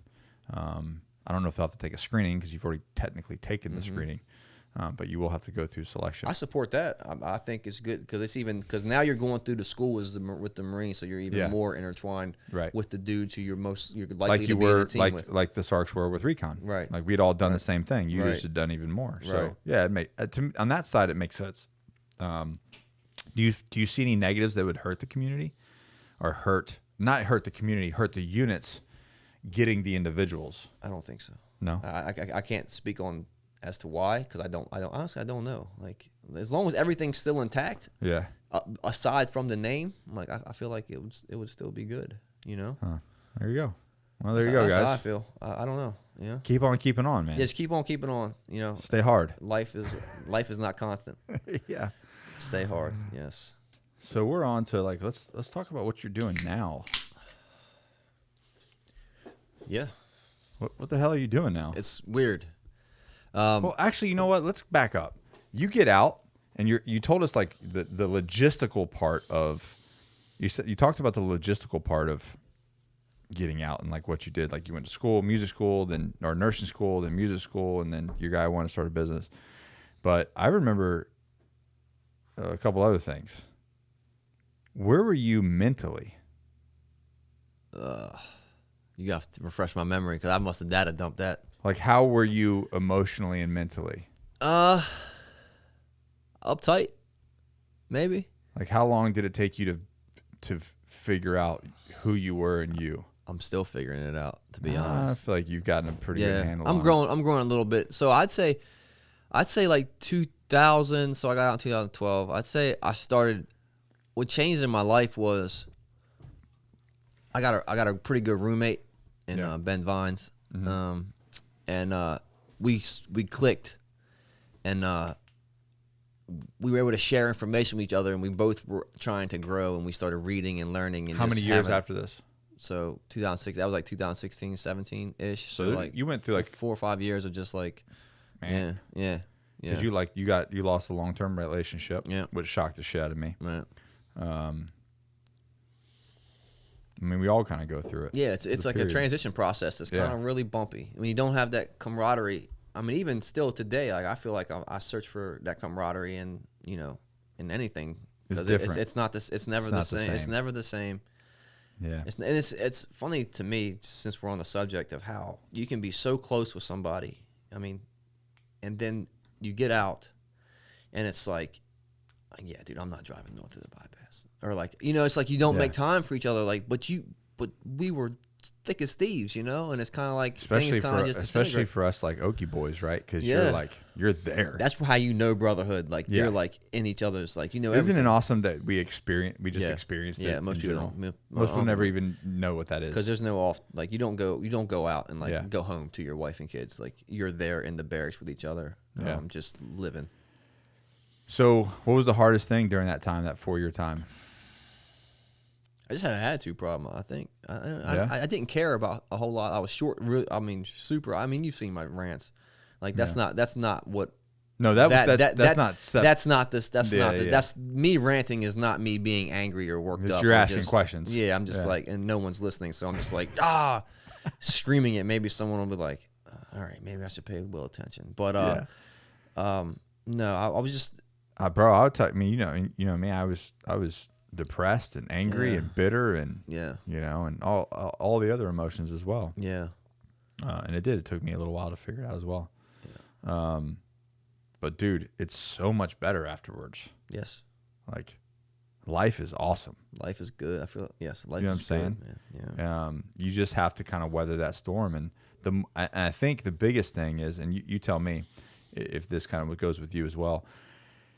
You get through it faster the faster you work on yourself. Facts. Yeah. You know what I'm saying? Just moving. Like if you're sitting still, you can just picture it this way. Whenever you're sitting still and you're in a waiting office or you're just waiting to be seen or something like that. Think about how slow time progresses. Right. Whereas when you're moving, like time just flies. So right. I mean, yeah. The more execution, the more things you're trying, the more things you're getting into, the more people you're linking up. Because you're not focused on time. Yeah. You're focused on the action. Yeah. Yeah.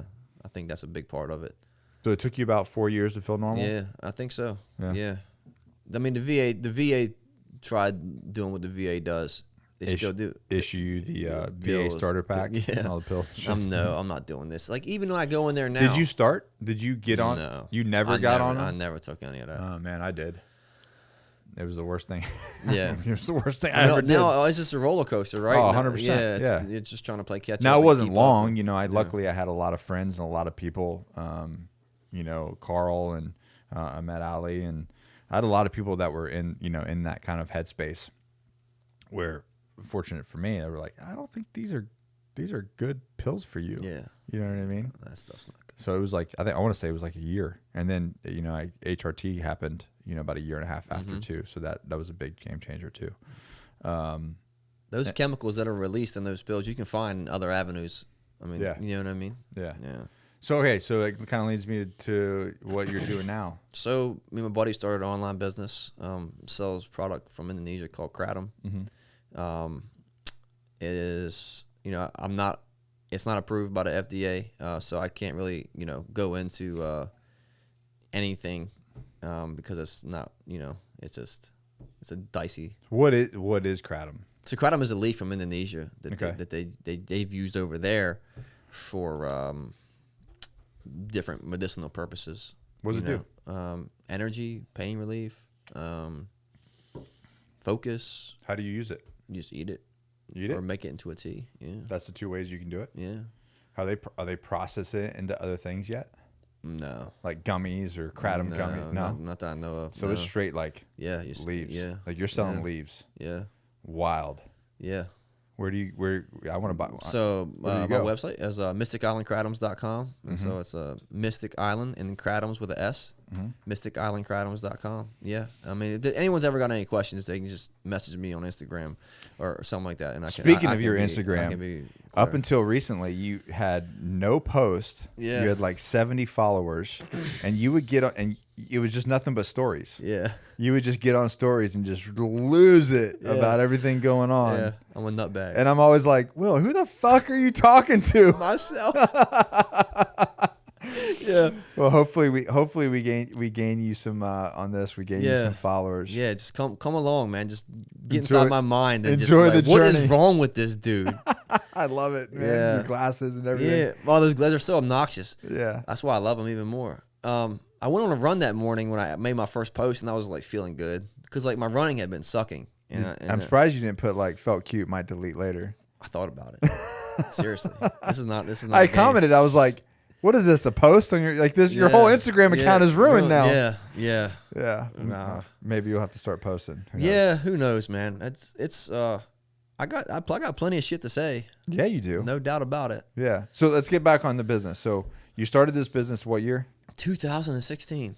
So around about the time I started on the upswing, And obviously, it's doing very, very well. just doing well. Yeah. COVID. I feel like COVID's kind of COVID hit everybody. hit everybody. Yeah, it but hit everybody. it's doing well. Are you seeing the recovery now? Are you recovering? I'd say so. Yeah, we did. Okay. It's not what it was, but it's doing all right. But it's getting back. Do you think Yeah. it will get back to I what think it so. was? Effort, man. Everything takes effort. Yeah. And so it just takes a little bit more effort, to get what was lost, to find who was lost. So when did you start using kratom? Oh man, 2000. When I got out of the military, when my girlfriend took me into my buddy's shop, Okay. and that's the first time I ever ate it. Yeah. And then what did you personally feel? Oh man, I loved it. Energy. Yeah. Yeah, energy. Did you ever get depressed? Did you ever feel any depression or anything? No. No? No. Even with losing guys and all that kind of stuff. No. Justin probably. Sad. Yeah. Not depressed, but sad. Yeah, angry. Okay. Yeah, I don't think I was necessarily depressed. Yeah. Pissed off. Sad, man. I was mainly sad. That was my homie. Yeah, you were sad, but I also remember you being very pissed off at. I mean, not to make it sound weird, but the system. Yeah, no doubt. Like yeah. when you got out, you were pissed at the system. Yeah, that 2010 deployment really left a dent in my Yeah. emotional processing. Yeah. So you didn't get the VA pills. You're drinking kratom tea and stuff. Did Do you feel like it helped? Yeah, man. That along with like doing something you love, I think that's super important. Which at the time was music. Yeah, man. I dove headfirst into that. So all you my found- money, everything, just in it. I want you guys to listen. You found a passion. Right. And you did something. That's you were right. executing towards Yeah, a passion, yeah. which is not necessarily what you're doing now, but it led you. It yeah. led you to that. Yeah. And so many people are like, well, I don't know how to find a passion. Well, you just got to start. Do something. Do something. Don't sit. This is a weird story, but Duncan Trussell was on Joe Rogan one time, and they were talking about. I'll never forget this, and it was kind of as the time I started making movement in my right direction. Listen, I mean, I feel like Rogan is a catalyst for a lot of people, just for some reason. You that's know what why I mean? that's why these long form conversations are so important. Because, I mean, you can't make a 10-minute video and get everything out. Like you have to have these conversations and like and back and forth and get these different opinions. Anyways, so Duncan's talking about like this really big overweight guy that was like sitting in a chair. You know, he's so big he can't get up, and he's like, well, what do I do? He's like, just jiggle. You know what I mean? Like do something. Like just do something to get your energy moving in the right direction. Yeah. You know what I mean? And then it will transform into something. Yeah. Like these. It's energy expenditure. Right. It takes time, and we don't always have, especially nowadays, we don't have the patience to sit around and look at, wait for the result. Yeah. Yeah. You know what I mean? It doesn't work like that. It doesn't work like that. Not in personal growth. Well, actually, no, not in nothing. Anything. Let's say anything. Ain't worth anything. Yeah, it takes time or some shit like that. Like it does. We can't expect change in a matter of months. It's funny, man. When I first started my first business in 2014, I thought December 13, I thought within a year I'd be like, oh, this business is gonna be making $1 million. My very first business. I didn't know shit about business. Yeah. I was like, oh, I fell in love with that plan so much. I'm like, this is, I'm gonna crush it. Yeah. 8 years later, I'm like, we're getting there. Yeah, it's a lot. It takes time. It takes time, man. It takes time. And there's ebb and flows throughout the whole process. Exactly, and learning process and stuff. Yeah. But the biggest thing is just start doing something. Yes, do something. Do anything. Yeah. You don't have to run right away. Go for a walk. That's right. I mean, that's cliche, but so how did you the whole business process start? So it was Ben. He's like the numbers dude. You know what I mean? It was his idea. And he was like, "You want to do this?" So I kind of was like the people person. Mm-hmm. I went out and did the this is back on Reddit when you could solicit on Reddit. Mm-hmm. There was Kratom forums. So there was one Kratom forum where it was like, and you were already using it, so you knew the benefit. I knew you knew how it made you feel and the benefits of it. I knew. So, but we came late to the party.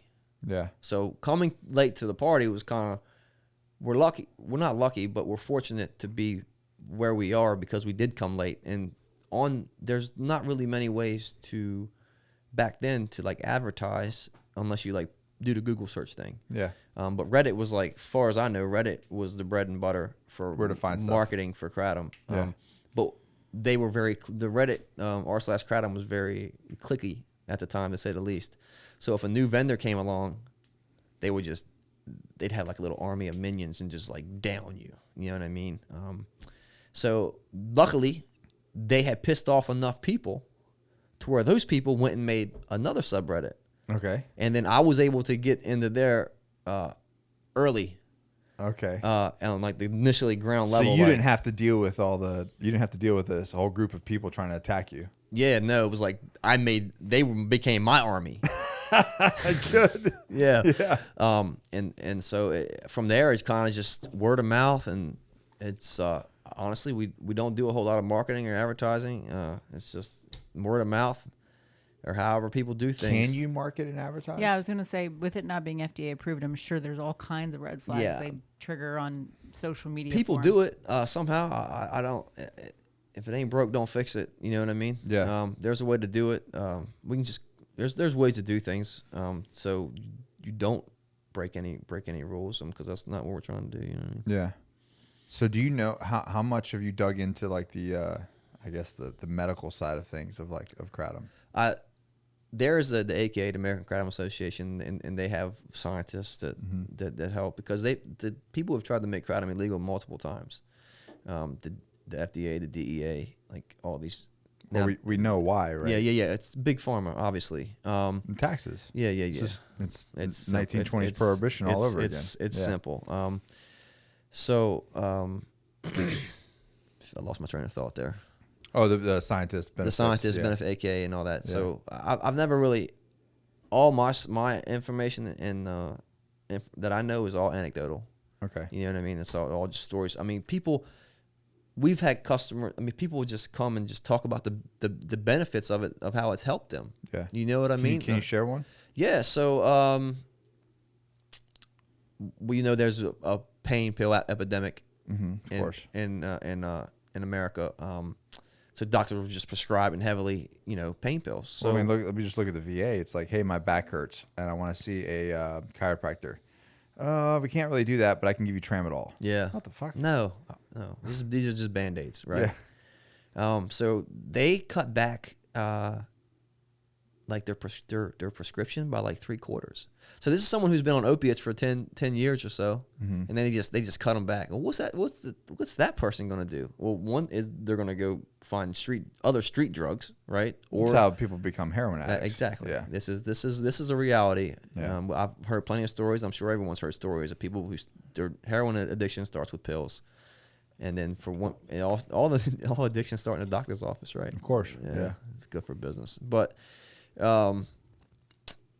Or they can find other alternatives that like help them, and so kratom keeps people off of pills, and it keeps them sober. Like people can say being on kratom's not sober, but that's a matter for the debate. It doesn't impair it doesn't impair your cognitive function. That would lead me to say, okay, then are you addicted to caffeine? Oh yeah. See, it's slippery slope when they start playing this game, right? It's like what is what? Yeah, you know, like if I take your morning cup of coffee away, what's going to happen to you? Yeah, you're gonna be an asshole. You're gonna feel groggy. You're gonna have a headache. Yeah, you know. Yeah. So like anything, sugar. Let's not even talk about sugar. Yeah. Oh man, yeah. No one wants to talk about that. Sugar is was it 10 times more addicted to cocaine? Yeah. It's not a conspiracy. That's a fact. That's a fact. Yeah, that's real. That's real shit. Yeah, it's. But they said that if could you imagine the world if cocaine was as addictive as sugar? Like, you're done, dude. Your life's over. You know. But no, we can keep pumping the sugar chain all day in America. It's the health debate. Jesus, I saw a clip of Fauci back in this is sidetrack, but no. Let's here we go. No. Here we go. He was being interviewed by I don't know who it was. It was just I guess how far back? 2019. So before the pandemic. Okay. And the guy was asking, he's like, what happens? Like, if I get sick or do I have to wear a mask? And Fauci's like, no. He's like, no, just exercise, eat a good diet. All these things that everyone on our side of the table has been preaching this whole time. Right. But meanwhile, that shit don't matter now. Now it's like, get the juice and wear a diaper. I like that. Those memes are going around. It's like, man, 2 weeks to flatten the curve went real fast. The three jabs to feed your family. Nice. Look at him. He's a winner. He is a winner. There's so many contradictions, I like the one that the most recent one that goes. I think Tucker is that his name? Tucker Carlson? Fox? Yeah, Fox guy. I love his rhetoric, dude. He's on fire. Yeah. So, and the thing is, I'm a conservative to a point. But I would definitely say, babe, I'd lead more libertarian, I guess. The only thing I think you differ with on being a libertarian, because I would say we both are libertarians, is probably foreign policy. Just because a typical libertarian would say, bring everybody back, stay out of people's business. I would love to live in the same Care Bear cloud world that they live in too, but this is called Earth. That doesn't work that way. Reality. Yeah. Anyways, so it was talking about he just put a video up saying, because they're all pushing like mandatory vaccines. Mm-hmm. It was literally like 6 months ago.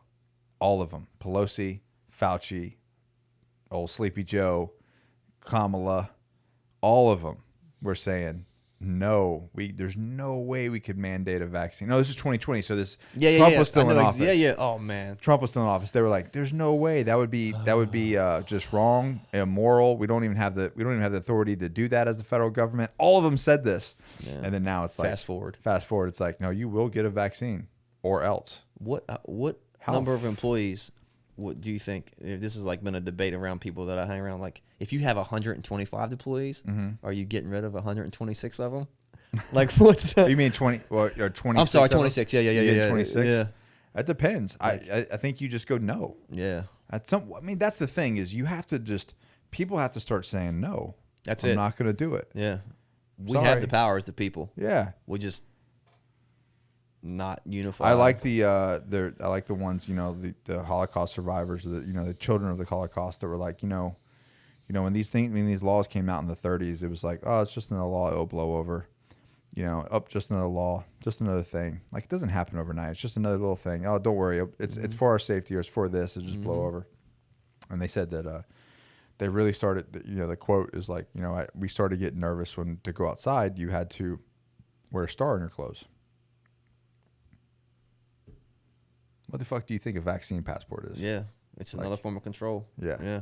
Like, and it's just crazy. Yeah. People are like, for something that is basically 99% recoverable from. Yeah. And not even if you're healthy, it's like nothing. Yeah. Yeah. Imagine, so anyways, if you guys didn't listen, if you don't follow Will Ferrell on Instagram, you're missing out on your day. This Will Ferrell, not Will Ferrell. Spelled different. Just to clarify. Oh, so they can find him. Yeah. Well, it'll be in the show notes. FAIRALL. FAIRALL. Yeah. Yeah. Spell it for him. FAIRALL. Find him and watch his stories. Oh man, now I gotta start pumping them out. So you're already pumping them out, but he lets it rip. Anyways, so keep talking to me about this stuff. So did you? What about? Why are you so upset about all this, Will? Because no one on the other side wants to acknowledge any of this. It's like it exists, and everyone's just like, Trump mania is over, and it's like Trump mania. So now it's like a wrestling show. So now it's just over. Like, Trump lost the election, or did he? And so stop, hold on. Did he legitimately lose the election? How does anyone know for sure? But there's videos of ballots. There's video of supposed people. What is your personal thoughts? And I'll share mine. What do I think? Yeah. Emotionally, hell yeah. Like, look, Joe Biden is supposedly the most popular president in American history. There's football stadiums screaming, "Fuck Joe Biden, fuck Joe." These are college kids. Like, if those videos are actually real, so you telling me? That's my thing. It's like, I feel like, I just don't see it. Like, he got more votes than Obama. I could see how Obama won. People wanted Bush done. Yeah. They were tired of the war. They were tired of everything going on. They wanted change, right? Yeah. So, I served under Obama, and I did not like it personally. I didn't like being a business under him. But nonetheless, whatever. I get how he won legitimately. Bro, I just don't. As a very grounded human being in this country, I just don't see how it happened. Maybe people aren't grounded. I don't know. I mean, maybe the country is so far off. Well, city centers, right? Because if you go out to any rural area, like where I'm from, 81 million people, bro, voted for Sleepy Joe. Come on. And cackling Kamala. I just don't see. I mean, I could be wrong. I'm not saying that it is. I just don't see how it legitimately happened. Yeah, I think. Why are we not locked down right now? I don't know. Isn't it supposedly worse than what it was back during election season? I think that because people are so on edge, I don't think you can lock us down right now. I think you would. I mean, you're already seeing a huge growing rebellion in the country of people saying, "Nah, I'm done." I mean, now you got states suing over this COVID policy. Yeah. Like, people are done. They're done. Yeah, but it's so scattered. Like, just like my thoughts are on this, because you'll say something, it's like a rabbit hole to somewhere else. Like, COVID's horrible, but then you look at football stadiums and just people don't give a fuck. Yeah, like they're just like stadiums packed out. Why isn't the Taliban getting knocked out? Oh, dude, why are the Afghans vaccinated that are coming to America? Quick question. How about the southern border? What about those thousands of people living on their bridges in Texas? What about those people? Are they vaccinated? I mean, maybe, I don't know. Maybe Biden's crew is going down there with the jab. Are they getting the swab up the nose? Let's talk the rapid test. Garbage, right? So he sat on TV the other day and he said Walmart and all these other major carriers are going to start calling these rapid tests. Okay. Right. What is the rapid test? I think it's a test you put up your nose, you swab it around, you put it on a stick. I don't know. I've never done one. The one you do yourself. Yeah. You go through the CVS drive-through, you can get a rapid And you're test. just like, You literally have no one like checking to see where you're getting. You could just touch it inside your nose. But they pulled it off, right? It's done. Like you can't do that because they found it so inaccurate, right? No, but they're selling. So apparently the only good test that's accurate is a PCR. I could be very wrong on this, but from what I've talked to, everyone's like the PCR, whatever test that is actually the accurate one. The other ones, the rapid tests aren't that good. So this is what I'm getting at. Mm-hmm. To fly, you had to have a negative test, right, within 72 hours or something like that, or yeah, we just did this coming back from Greece, right? Yeah. So other day, my mom was getting married, but I got some. Congratulations, Mom. Yeah, love you, Mom. So, but I have old people that are in my family, and they're like 90s. Like Yeah. I'm not. I'm not denying any of this, Yeah. right? The COVID kills people who are immunocompromised and old people. Like that's a fact. Yeah. You know what I mean? The problem is they try to take away people's liberties. Like they try to force something on someone, and then we start fighting back. Like Right. no one, if they were like, hey, get the vaccine, or hey, first of all, everyone has to wear a mask. Your fucking shit sucks. Yeah. Like if it's something, it's just whatever. So I call the Medac and I'm like, hey, I need to get a test. They're like, okay. And they're like, well, I just want to let you know that even if this test shows negative, you can still be asymptomatic. So what fucking good is your test then? Like if I get this test and it says I'm negative, which means I should be good to go, you're telling me I could still have it. So what good is this? What good is this test doing anybody? Test just for symptoms? I don't. Yeah, apparently. So if it's positive, but wouldn't you know if you had symptoms? right? And so if it's positive, then you know. Yeah. But if it's negative, you could still be positive, just be asymptomatic, which was like this whole argument we had back a year ago when they were like, oh, you could be asymptomatic robots, or like, so your tests are shit. And this is the test that you're requiring people to have to show that they can travel when they could still be asymptomatic and still be carrying the virus. So your test is shit. I don't understand why they're not letting, like in other countries when we were there, we were in Greece, they're allowing people to use the antibody test to travel. Mm-hmm. Why isn't the U.S. allowing people to use the antibody test to travel? It makes so much more sense. Right. If you've had it and you Yes. know you Well, can't give it to anyone. We don't acknowledge it. Natural immunity. Well, now they're saying that if you have the antibodies, it's actually better than the actual. Oh, you mean this thing called nature? Yeah. I feel like there's other conspiracies around too. I don't know if it's true or not, but like the FDA could not get emergency approval for the vaccine unless there were no other treatments, courses of treatment available. Yes. So that's why I think that they're pushing so hard back on any type of medicine that can. What was the chloroloxif? Hydrochlorine. When that was the first one. They roasted that woman. Good God. Like destroyed her, right? She's in hiding. She's in a bunker somewhere in Kansas. Now, with ivermectin and glutathione and NAD and all these different things that you can do to boost your immune system and kind of clear out, use antioxidants to clear out your body, right? Yeah. And the only way for them to continue to get federal government funding for this vaccine is if there's no other medicines that can treat it. Yeah. There's big money in this. So then pharmaceutical companies, in conjunction with big tech, just try to debunk everything so that they the money faucet stays on. Right. I mean, look at that whole thing with Joe Rogan and CNN. Like, that was nuts. Dude. Did you see that they changed his? He did a story talking about what he did. Right. They took the video and changed the color of the video to green, so he looked sick. And they're saying he's taking horse dewormers and this and that. True. boy. Yes, but it's approved for human and And it won a Nobel Peace Prize. Just because in something humans. works for something doesn't mean it can't be used for something else. But it was for humans. For humans, it won 100%. for humans, Yeah. and that's how India is. It's like We'll never hear about it. we're not hearing We'll about never- it. yeah. We're not hearing about Yeah. it. You know, but and again, going back to if you look at like if you get into the special operations world to where you look at like trying to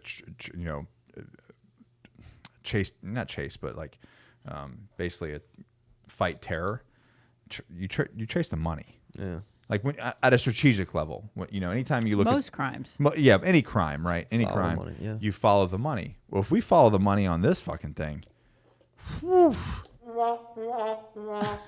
Cities are burning down. You know right? what I mean, like it's don't get cities burning down. We can't go to church, but they can fucking riot and loot cities. You know what I mean? How we mad can't. are you, Will? These things that just get me. Because they don't make any sense, but yet no one asked the question. So if I was like that, like during the last 4 years, previous 4, because that's what it is, it's ignorant. So if I was like that, it's fear. You're selling fear. But if I completely ignored whatever it is Trump did, you know what I mean? Because he's on my side or I'm on his side, then I get it and I was wrong, right? Okay. That's me acknowledging my fault. Yeah. But why can't anyone else seemingly do that now? Just be like, wow, this shit is not adding up. Like, what the fuck is he doing? What's up with Joe's broadcast just going blank? Every time he asks a question. Yeah, he's like, I gotta ask you a question. And then this shit just goes blank. And they asked the Secretary of State about that. What's his name? Blinken? Yeah. Blinken? And he was just like, yeah, I have no idea what you're talking about. No idea. Yeah. Now, imagine if something was to go wrong on one of your Instagram posts. How quick would someone bring it to your attention, right? Like, I feel like there's always people out there willing to tell someone that something is wrong. Yeah, right? So, sounds off. Fix your sound, whatever. Yeah, so imagine on that level. Of course. Someone's up there saying, hey, this shit cut off. No, they didn't because he's like, Joe Biden is in complete control. Yeah, my ass. Boy. Yeah. Maybe I watch too much sci-fi. And Nick and I had this conversation the other day. So this could totally just be me on like one of these. Sure. But let it rip. This is we did the math. This was just my personal opinion. Because, Bill Gates has done a ton of like talks throughout his years. Oh, I like this talk. Mm-hmm. You're going to like this one. About how we're overpopulated, right? And like we need to handle the overpopulation or we're going to run out of resources. And like every sci-fi movie ever made, we are running out of resources, right? So in my head, I'm like, okay, so what if because there's so many reports about this causing infertility, the different vaccines. Yes. So what if all they needed to do was make every country, every group of people all over the world infertile for a period of a year to lower the population? Sure. How many less births would there be? And let's say you're infertile for that year and the year after because of the medicine. Right. How much does that drop the population? On top of the fact, it's basically like we're putting the old people down, right? Because the COVID, right? But like if this was the secondary effect, what's the numbers? It was 171 million babies are born a year. No, billion. Million. Wasn't it? No, million. Look it up. Really million quick. in a year. Here. You that's what you do. Yeah, that's what you do. 171 million. All right. So that's in 1 year. Right. All right. Now say, even if you don't look at 2 years, let's just look at 1 year, a 12-month time frame of 140 million. Okay. 140. That's not what Siri said the other day. 16 million births in China alone. They'd be getting after it. Maybe they're getting There's just a lot of people. 140 million in 12-month period. All right. So 140 million, and let's say, and that's a whole. See what you have to understand though, that there is a 1 year of not creating human beings. There is a trickle effect with that, because so let's just say 20 years from now, all right, that's 140 million people that never existed, right? That they're not going to create other babies, right? So say that the world reproduces at 2.5. Do you know what the average reproduction rate is? I know that America is like 2.5. So we can just go off that. I'm sure that. Other countries get after it. Like Afghanistan's, it's like 12. Yes, yeah. exactly. Like it's culture based, right? So it it's is kind of culture like based. so, Yeah. and ours is decreasing, right? Like Yeah. people aren't pumping out babies as much, right? Meanwhile, they're like, wow, 10 at a time. Double down. The Mormons are doing it for us. Thank them. Catholics too. Thank God. Catholics and Mormons are like, nah, man, we're making babies. So 140. So let's just do that. And somebody on here is gonna be like, Nick, your math is all wrong times. But essentially, that's now in 20 years. That's 350 million less. And then you keep doing that. Another 20. Worldwide, 875 million less. You know what I mean? And it continues on. Right. And I'm sure there's some sort of statistic person that's like, actually, it's under because of this. Yeah, they created an algorithm essentially. Yeah, we're sitting here just shooting the shit, trying to, you know what I mean? But do you see what I'm saying? Like, and within 100 years, so you go, let's just do, that's what, 20, that's 120. So within 40 years, it's already 170. So another 40 is 60 times 2.5. That's a big fucking number, bro. That's 2 billion, 2.1 billion. Essentially, you're in making 60 years. You're in dealing 60 with years, the problem, right? Yeah. Essentially, in 60 years, a low lifespan that's a low lifespan. Somebody dies at 60. You've just got rid of 2.1 billion people. So you saying Bill Gates is trying to save the Earth? He's Thanos, bro. He created. That's what we were. Because they're saying that a lot of people are basically you have a period of infertility from this vaccine or one version of it. Yeah, I'm very curious because I know because there's been pretty massive amounts of comments about like menstrual periods and how heavy the flow is and like all that. I'm not a woman, but like irregularities and that. So does that kind of tie into like the infertility stuff? Yes, and then the fact that like I don't know if it's something that they've done on purpose or not. I've just heard that because they don't know what birth defects could come thereafter. That's the thing. So I just did the math for 100 years. So for 1 century of no births in 1 year, it comes out to at the rate of 2.5. Yeah. 13.6 billion. Less people on the planet. Less people on the planet in 100 years. That's crazy.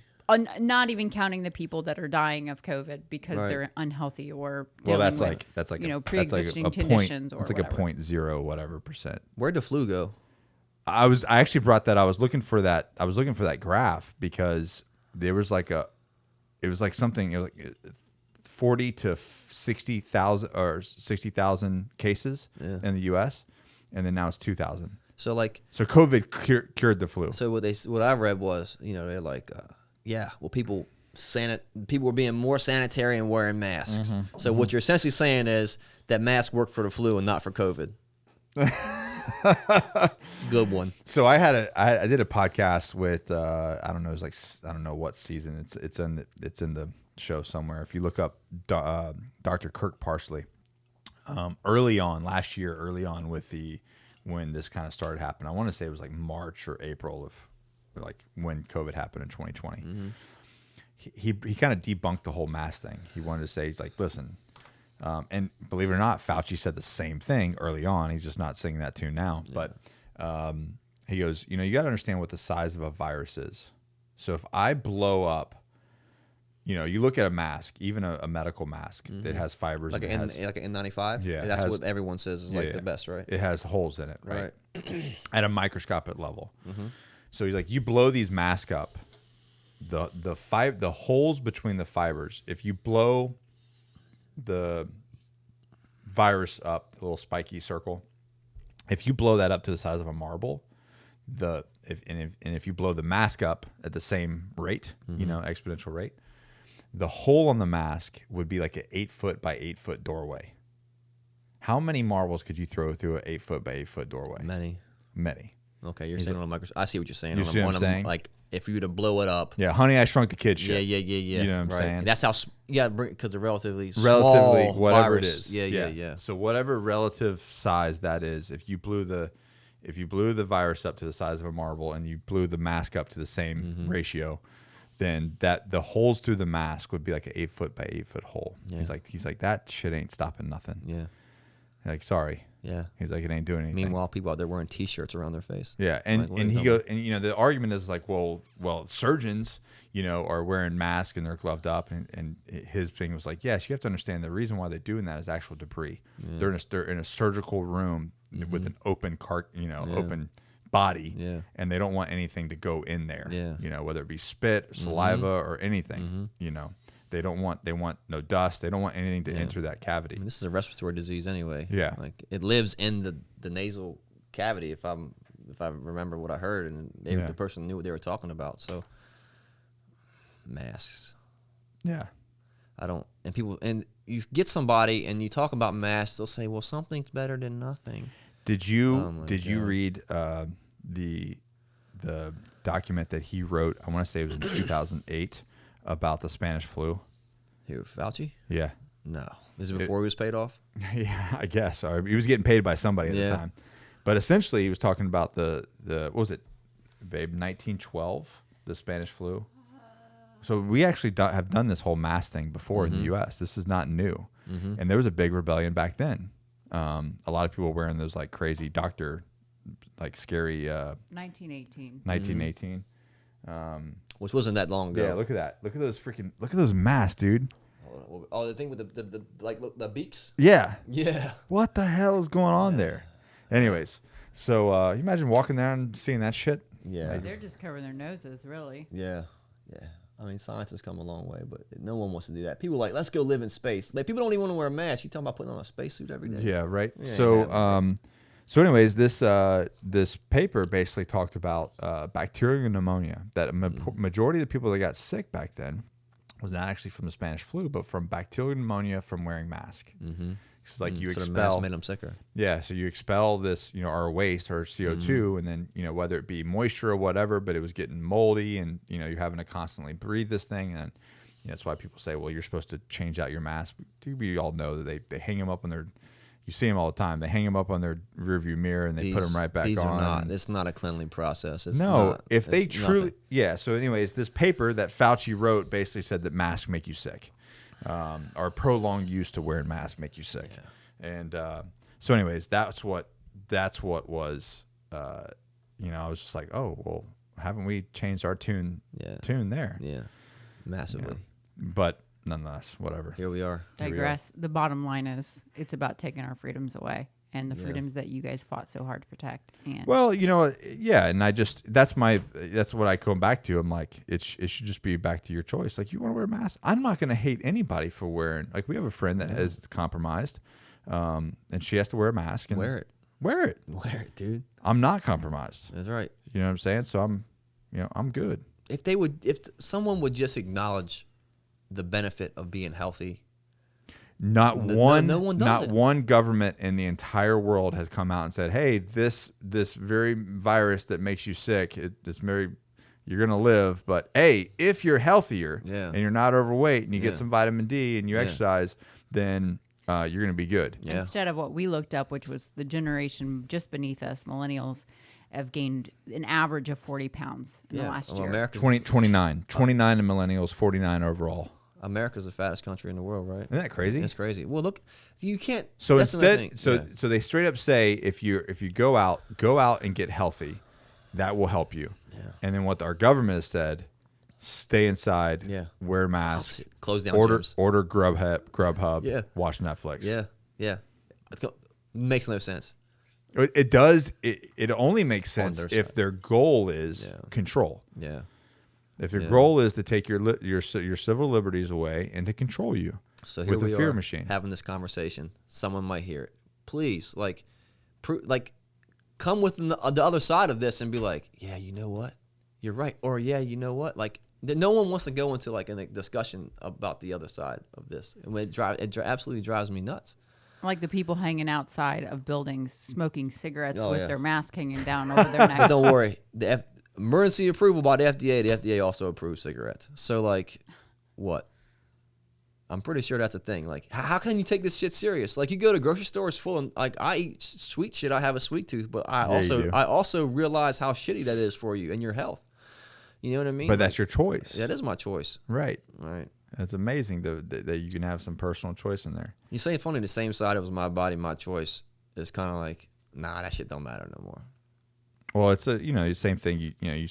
And I don't know if the other side of people that are like the vaccine people, the mask people, I don't know if they see the same media that I see, but I see this stuff all the time. Like all these people screaming about mask, and then you see them at like the AOC was up at a gala. Oh, dude, all these she's people, a trip. and they're all of them. John Legend, all wear a mask, wear a mask. She's like been the mask Karen for the past like 18 months. Bro. And what do they wear? A whole bunch of them in there. She had a tax the rich dress on, surrounded by a bunch of rich people. At $30,000 a plate. Yeah. Meanwhile, how hypocrite are you? Meanwhile, she had two people carrying her dress, had masks on. Damn. I mean, maybe it was their choice, but like, come on. No, that's not a thing. I've seen, she's been busted so many times, but yet again, no one talks about it. I saw her on a photo op. She was hanging out like on the steps. Yeah. Pay picture time. Put on my mask. And nobody else did it. That was funny. Yeah, just her. That was just her. Yeah. And then she looked around. She was like, "Oh shit!" And she took it off. Yeah. Oh yeah. Fucking pressure, huh? Public pressure. Or people that had the mic on and they're like, "Yeah, we just gotta do a little political theatrics." Like, how can anyone? Or Psaki, when she slipped up, I know this is conspiracy theory talk, but she was like the pandemic. Like she legit said that shit. Whether it was like a Freudian slip or whatever, dude. Like, come on. Like, how can anyone not see this and not get frustrated? You know, like, I don't know. Because people are so stuck down in their own throats. Did you ever think that the world would be this way right now when you got out? I didn't think anything. No? No. I never thought. I never thought. I was like, I'm going to get out and enjoy all my freedoms and all. While everybody else is, because back when we were going to Iraq all the time and Afghanistan, the whole joke was like, the Marines are at war, America's at the mall. Yeah. I got out and was like, shit, I'm going to be at the mall now. I'm going to the mall. Yeah, I can do it. I can do it now. And this is the shit that we've when the government starts treating the citizens like employees, you know what I mean? That's a problem. That's an overstretch of bounds. Well, and like you said, it all comes down to there's the hypocrisy of everything they say and everything they do. So it's like the 9/11 photo op with all the presidents and everybody that was there, and like right before that, they're all together. None of them have masks on. They take a photo there and they all put it on. It's like, what are you trying? You're selling fear to people. Yeah. You guys don't even believe your own shit that you're saying. No. So what is the point? Yeah. I want to believe you. I want to. Like, every time I listen to Joe Biden speak, I'm like, come on, benefit of the doubt today. And then his last one, whatever, about his COVID plan, he came out and he immediately started with the rhetoric of like, when I took office, there was only 2 million people vaccinated.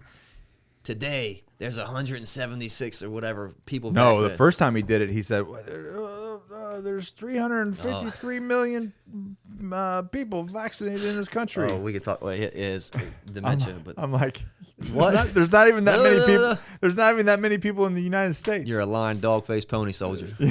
But he comes out. Well, of course, there's only 2 million people vaccinated. The vaccine just came out. Like, this is Trump's vaccine. Like, Trump got the ball rolling. You didn't get inaugurated on January whatever day, and then like it magically appeared. This was a process that was happening way before you were even elected. That's his vaccine. That's his plan.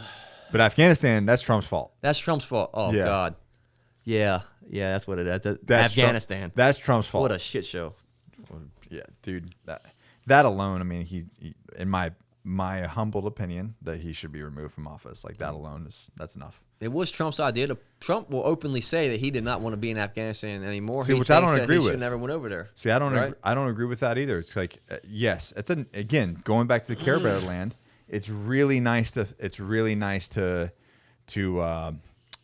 say, like, the whole libertarian thing, like, bring all our troops home. Yeah. There's 2,500 people in Afghanistan. Yeah, it's nothing. Nothing. What we got in Korea and like all these other places. 30,000. It's like 80,000 people in Europe. Yeah. And if this shit keeps terror at bay, that's it, right? Like, why not? If 2,500 Americans that volunteered, they're getting paid and volunteered to go to Afghanistan, then like, what's the deal? What's the deal? It's more to it. It's got to be. Yeah, I think the giving of like biometric data and just names and like $85 billion worth of our gear.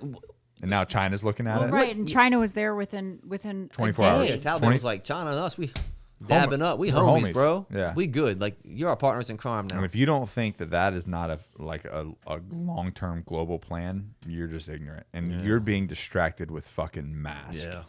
Bro. Like, what kind of exfil results in us leaving? Like, if you're a general or if you're anybody in charge, you should have a general understanding of the AO in which you're commanding. Right? So, like, you should know that the Afghan people, like, they're better when we're there. Yeah. Like, we've seen it with the ALP, right? Yeah. The local police we train. We done. Dude, trouble comes, they dump their guns or they sell their guns to the Taliban or like whatever. They run away. Like, they get in a firefight, they run away. Like, it's nothing new. This should not be shocking that when we left or said that we were leaving that they were going to do what they were going to do. So that's for someone who doesn't know, I can see where it might make sense, but for someone who does, like, it's obvious that they were just like gonna run away. Even at the lowest levels, I feel like guys are like, well, no shit, that was going to happen. Duh. And if you were a general and you're like, you couldn't advise your your leaders to make a better decision, like, you should all be held accountable. Yeah, damn right. And now we lost lives because of it. 13, right? Yeah. I'm not speaking. 13 people died. So, like, I know if we... And several more gravely injured that are still fighting. And not to mention the Afghan people. Oh. Right? That matters. That really matters. That's going to be... You're going to see atrocities. And that was just in Kabul. Imagine what was happening throughout the rest of the country. Oh, my God. Like, in the villages. Like, I don't even want... It's crazy. Well, that whole belt. Yeah. The whole Pashtun belt is going to be just terror. As far as, it's got to be. I don't see how, like... We've seen it. And that's the thing is the atrocities that will happen there. Majority of people will never know. The cameras left, man. That's it. That's it. Yeah. So, like, imagine, like, so Jimmy, I was talking about, got shot and bounced off the cop mic. Went like, it doesn't matter if we were getting shot at or not. When that bird landed, when he was getting taken out to the helo in the side, like, guns were just raining hell on whatever terrain, land. Yeah. Like, this is for you, Jimmy. Like, I mean, he was alive, and we were just like shooting everything. Like, you know what I mean? But like 13 Americans died, and supposedly there was a drone strike that hurt more people. That actually probably killed civilians. But Rand Paul was questioning the Secretary of State dude again, and the Secretary of State guy was like, "Yeah, we're still gathering intel." Or he didn't say that, like Rand Paul's like, "Hey, don't you think you should know, like." Before you do something? Before you drop a drone on, like, use a drone to drop a missile on somebody? Like, I mean, it's embarrassing at the world level.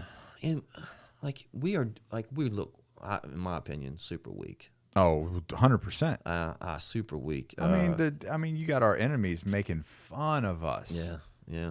And now we just give, like, the Taliban, they just have free reign in the whole country. Like, they're not, even if they were a minor cell, which I don't think they are.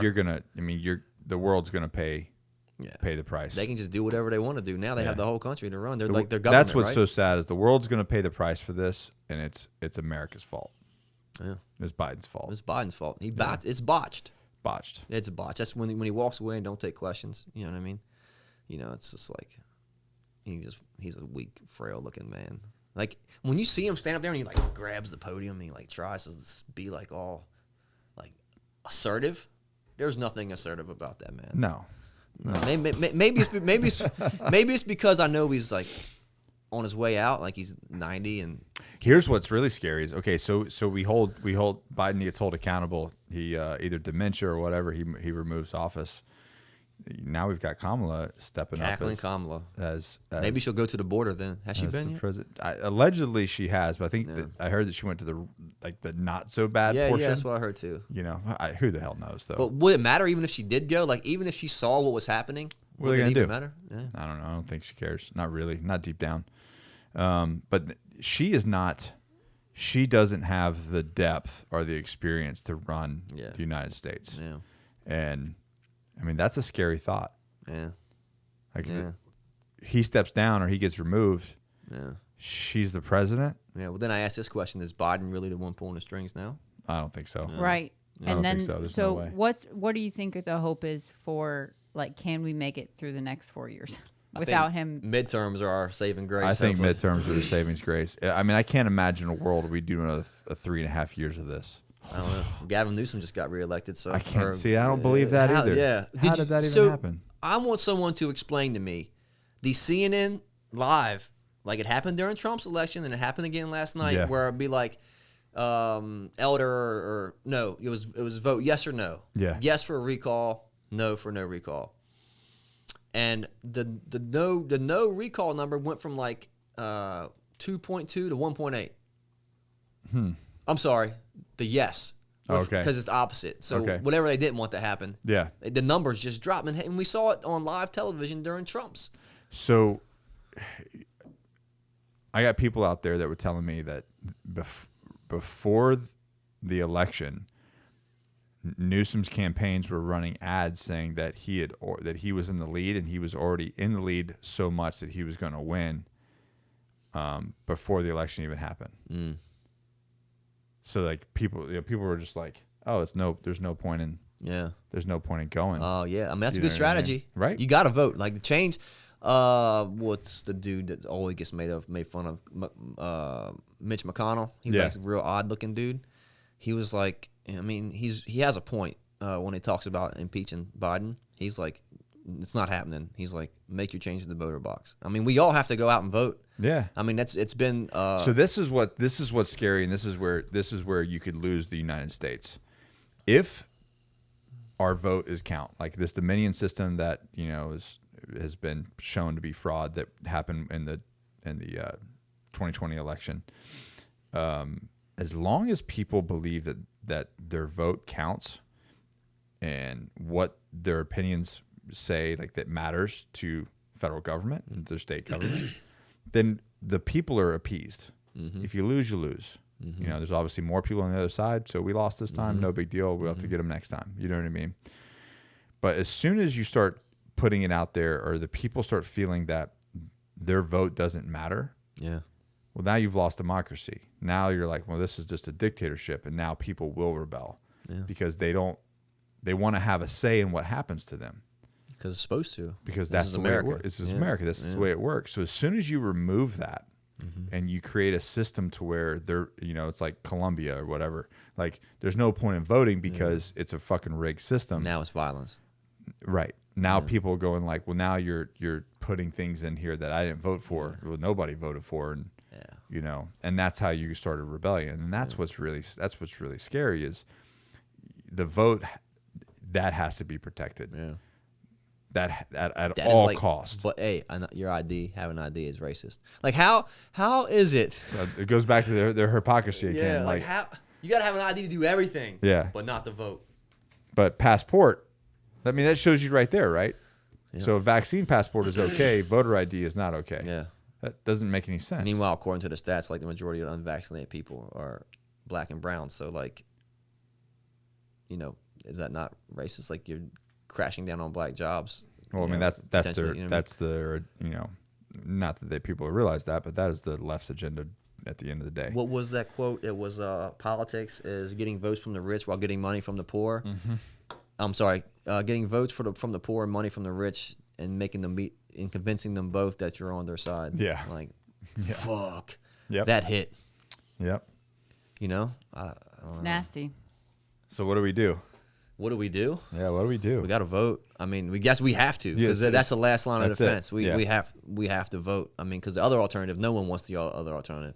People talk about, like, people I'm around, that Civil War. No one wants that. And even people that say they want it, they don't understand what it means. And I'm glad you said that, because I get really, they're like, we got to, all these vets and all these guys need to, step up and take responsibility and come and take it and start the revolution. I'm like, listen, let me be real clear. Unless you've been to combat and you've seen that kind of horror, like, don't open your mouth, because nobody that's seen combat wants that. Because let me tell you what happens if it ever came to a place in America where we had to fight on our own. Like, the only thing that's happening is young men are dying again. Like, your sons and your brothers and your husbands are dying. Yeah, that's the reality of it. Yeah. And I'm not saying that we wouldn't win or it wouldn't change, but there's going to be a freaking a large pool of blood to get there, and we're not prepared for that. No one wants that. We're too fucking soft for these days to deal with that. Yeah. So people don't know. Like, and you would think they would hear stories about Bosnia and all those places that had their own civil wars, and it's just Gad Saad has written some books where he talks about like, hey, I've actually seen the shithole that is a civil war. You know what I mean? Like, you walk down the street, you're getting sniped. Yeah, like that is a civil war, and because that's what of who people you say are, they because want. of what side you're on. Yeah, like, no one wants that. No one's ready to get rid of technology. No one's ready to like not have electricity. Like people don't want that. So you need to, if you're the one, whatever side you're on, do your research. And like we kind of talked about, educate yourself. Be educated. This past week is one of the big overall goals, and hopefully what's come from some of this is that people are educating their families again on freedom and liberty and the things that are important. I think a lot of that kind of this generation hasn't even really thought about. There's a lot of things they don't even understand about it because they've never had to. It's never been threatened. It's been a given. Yeah. Like life is just so good. Like, think about it. Life is so good now that the only thing, like masks, like that's our biggest threat to society. Yeah. It's not hunger. It's not dehydration. It's not neighboring tribes or neighboring, whatever. It's whether or not, like, life is good. And like, and people that, like, I always thought, I think that suffering's relative. Like, you might think that it's bad, but really think about how worse someone else has. Go to Afghanistan right now. That never. You want to talk about suffering? Go to Afghanistan right now. You're complaining about COVID and your mask. Get the fuck out of here. Yeah, they don't. People don't understand because they haven't seen it. You know what I mean? And they think like that. That's their world, right? This is the biggest thing that's happening in their world right now. It's not their fault because they don't know any better. They're just ignorant. Yeah, but that's the thing. It's like, I don't think that's an excuse. Yeah, like, educate yourself. There's information out there now, right? Educate yourself. Get educated on the subject. Get outside your circle. And when it comes down to it, it always comes down to freedom. Like, freedom for me, freedom over everything. Everything. Yeah. Freedom of choice, everything. Yeah. Like, everything has its limits. You don't have freedom to go do something horrible. No. But, social freedom. Well, I mean, yes, you do. Yeah. And you do. And you're going to suffer the consequences. Thank you. Yes, exactly. You know what I'm saying? That's right. If you want to go be an asshole, be an asshole. But guess what? Someone is going to catch you slipping. You can do anything you want to do. Yeah. But there's consequences to it all. Yeah, cost. So again, same thing with the vaccine. Don't get the vaccine. There's a consequence to that, right? Yeah. You might get sick. You could die. Oh, you can still spread it too, though, by the way, if you have the vaccine. Yes, I don't know. I don't know. It's crazy. What is it even doing? Like, it's not so bad. Yeah, you get it. Well, let me tell you. When you get it, you don't get it so bad. Let me tell you. I've been around people that have the vaccine, and they are fucking crippled. Like, they are down. Yeah. When they get it? Yeah. And I'm over here just like running the best miles of my life, just living it. You know have you gotten it? No, I don't know. I went to go get an antibody test. And Harris Teeter was sold out, 2 locations. Oh, really? Yeah. I want to know.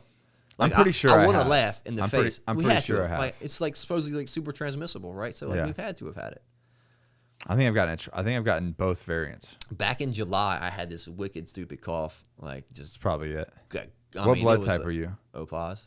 Oh yeah, so you probably did have it. And people say that. They also say bugs are more attracted to O-pos people too. I don't know. I don't. That's just I don't know. That's just some random shit, bro. I don't fucking know. I don't know, man. I know that mosquitoes love my ass. Yeah. What are you? APOS. APOS. So they say that it hits APOS a little harder. And I got sick for about a month. Yeah. Yeah, I was sick for about a month. So I think I had the that D. plus your Afghan lung. Oh yeah, I got some lung issues. That shit can't be good for us. No, bro. Just sucking in dust, just like in the sitting in a turret, just sucking on. Whatever air shit. They just bacteria rated that's in there. that, though. Air shit. Did you get that letter from the VA? They just rated. Well, yeah, they're basically saying that the burn pits and the dust in Afghanistan, like there's a whole. If you serve from this time to this time, like you have to go get evaluated with the VA for your lungs. Well, I'll be damned. Yeah, that's good. Took them long enough. Yeah, people. I've had some bad experiences with the VA, but I haven't had like. I remember you. Maybe you've had some like shitty experiences with the VA. I've had some really shitty. They tried to kill me. Like, whoops, we gave you the wrong 2 medicines to take. Yeah, together. sorry you went into respiratory arrest. Sorry about that. Fuck. Like Fragoni. Yeah, I was thinking about him when it was happening. I mean, it's in the book. So if you guys have read the book, my book, Excommunicate Warrior, you know about this whole story. And thank God she was there. I probably would have died if she wasn't there. Yeah. They mixed Lunesta and some sort of was it like Zoloft or something, babe? That sounds great. Yeah, something together. Yeah, something to put you to sleep. and put you down. Yeah. And she said, take these together. Night. Yeah, she said, take these together. It'll calm you down. And you'll sleep better, and you'll be less. This is like way. And then they have those dream erasers too, right? So he was already taking that. Adrenaline blockers. So the adrenaline blocker plus the. So falling asleep and my breathing was slowing down. Yeah, just like good. sent me into Yeah. Sent me into like a panic attack. Fuck, man. And I'm like passing out at simultaneous. It was wild, man. But thank you were there. I've experienced a little bit of that with people. Yeah. Yeah.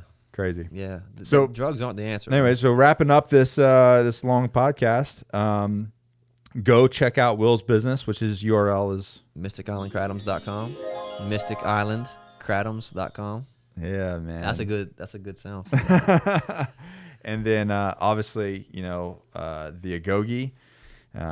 We'll talk about the Agoge real quick. You know what I've got going on with it? Yeah, actually, dude that works at my warehouse has done it. He did the 30-day thing. The 30-day challenge? Yeah. How'd he do? I think he did all right. Yeah? He did good. I think him and his wife both did it, and they enjoyed it. Awesome. And they're about to do it again, I think. Really? Yeah. Because it's been a year. It's so no they're about joke. to do it again. Yeah, it's no joke, man. It's a good kick in the pants. It's a great way to stay healthy during a yeah, pandemic. right? Because you can get the workouts for your home gym and anything. So look at that. Look at you selling it. So yeah, $99. You're going to get a diet plan, macronutrient plan. You're going to get a meal plan. You're going to get 30 days of workouts. You're going to get a schedule.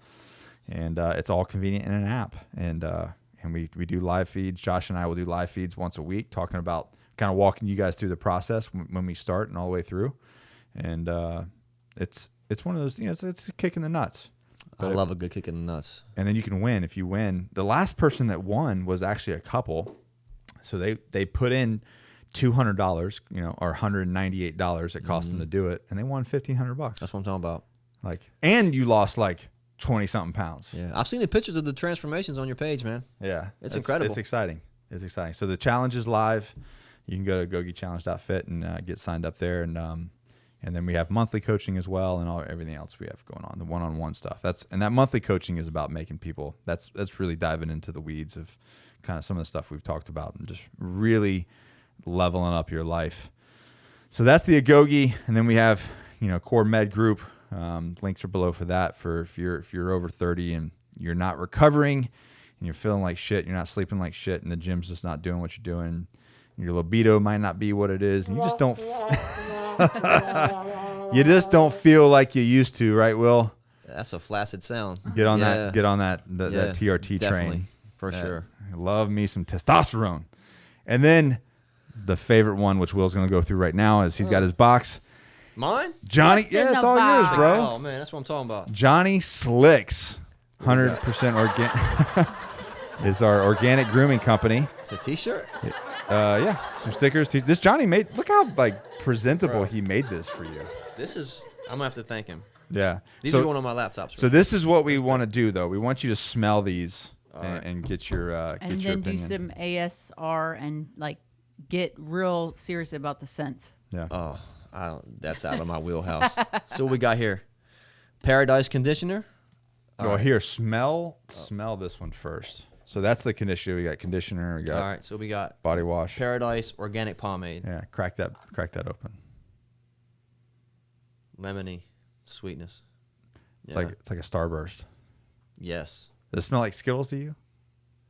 Yes. Dip your finger in it, like mess it. Yeah, it's oil based, so you can Yeah. So you can put that on your hair, your beard, and your skin. Yeah.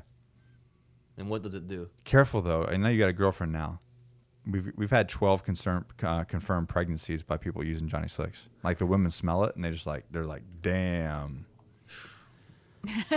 Yeah, we should do that. We should add like a chicka wow wow. You know what I mean? I think we have Beach Care.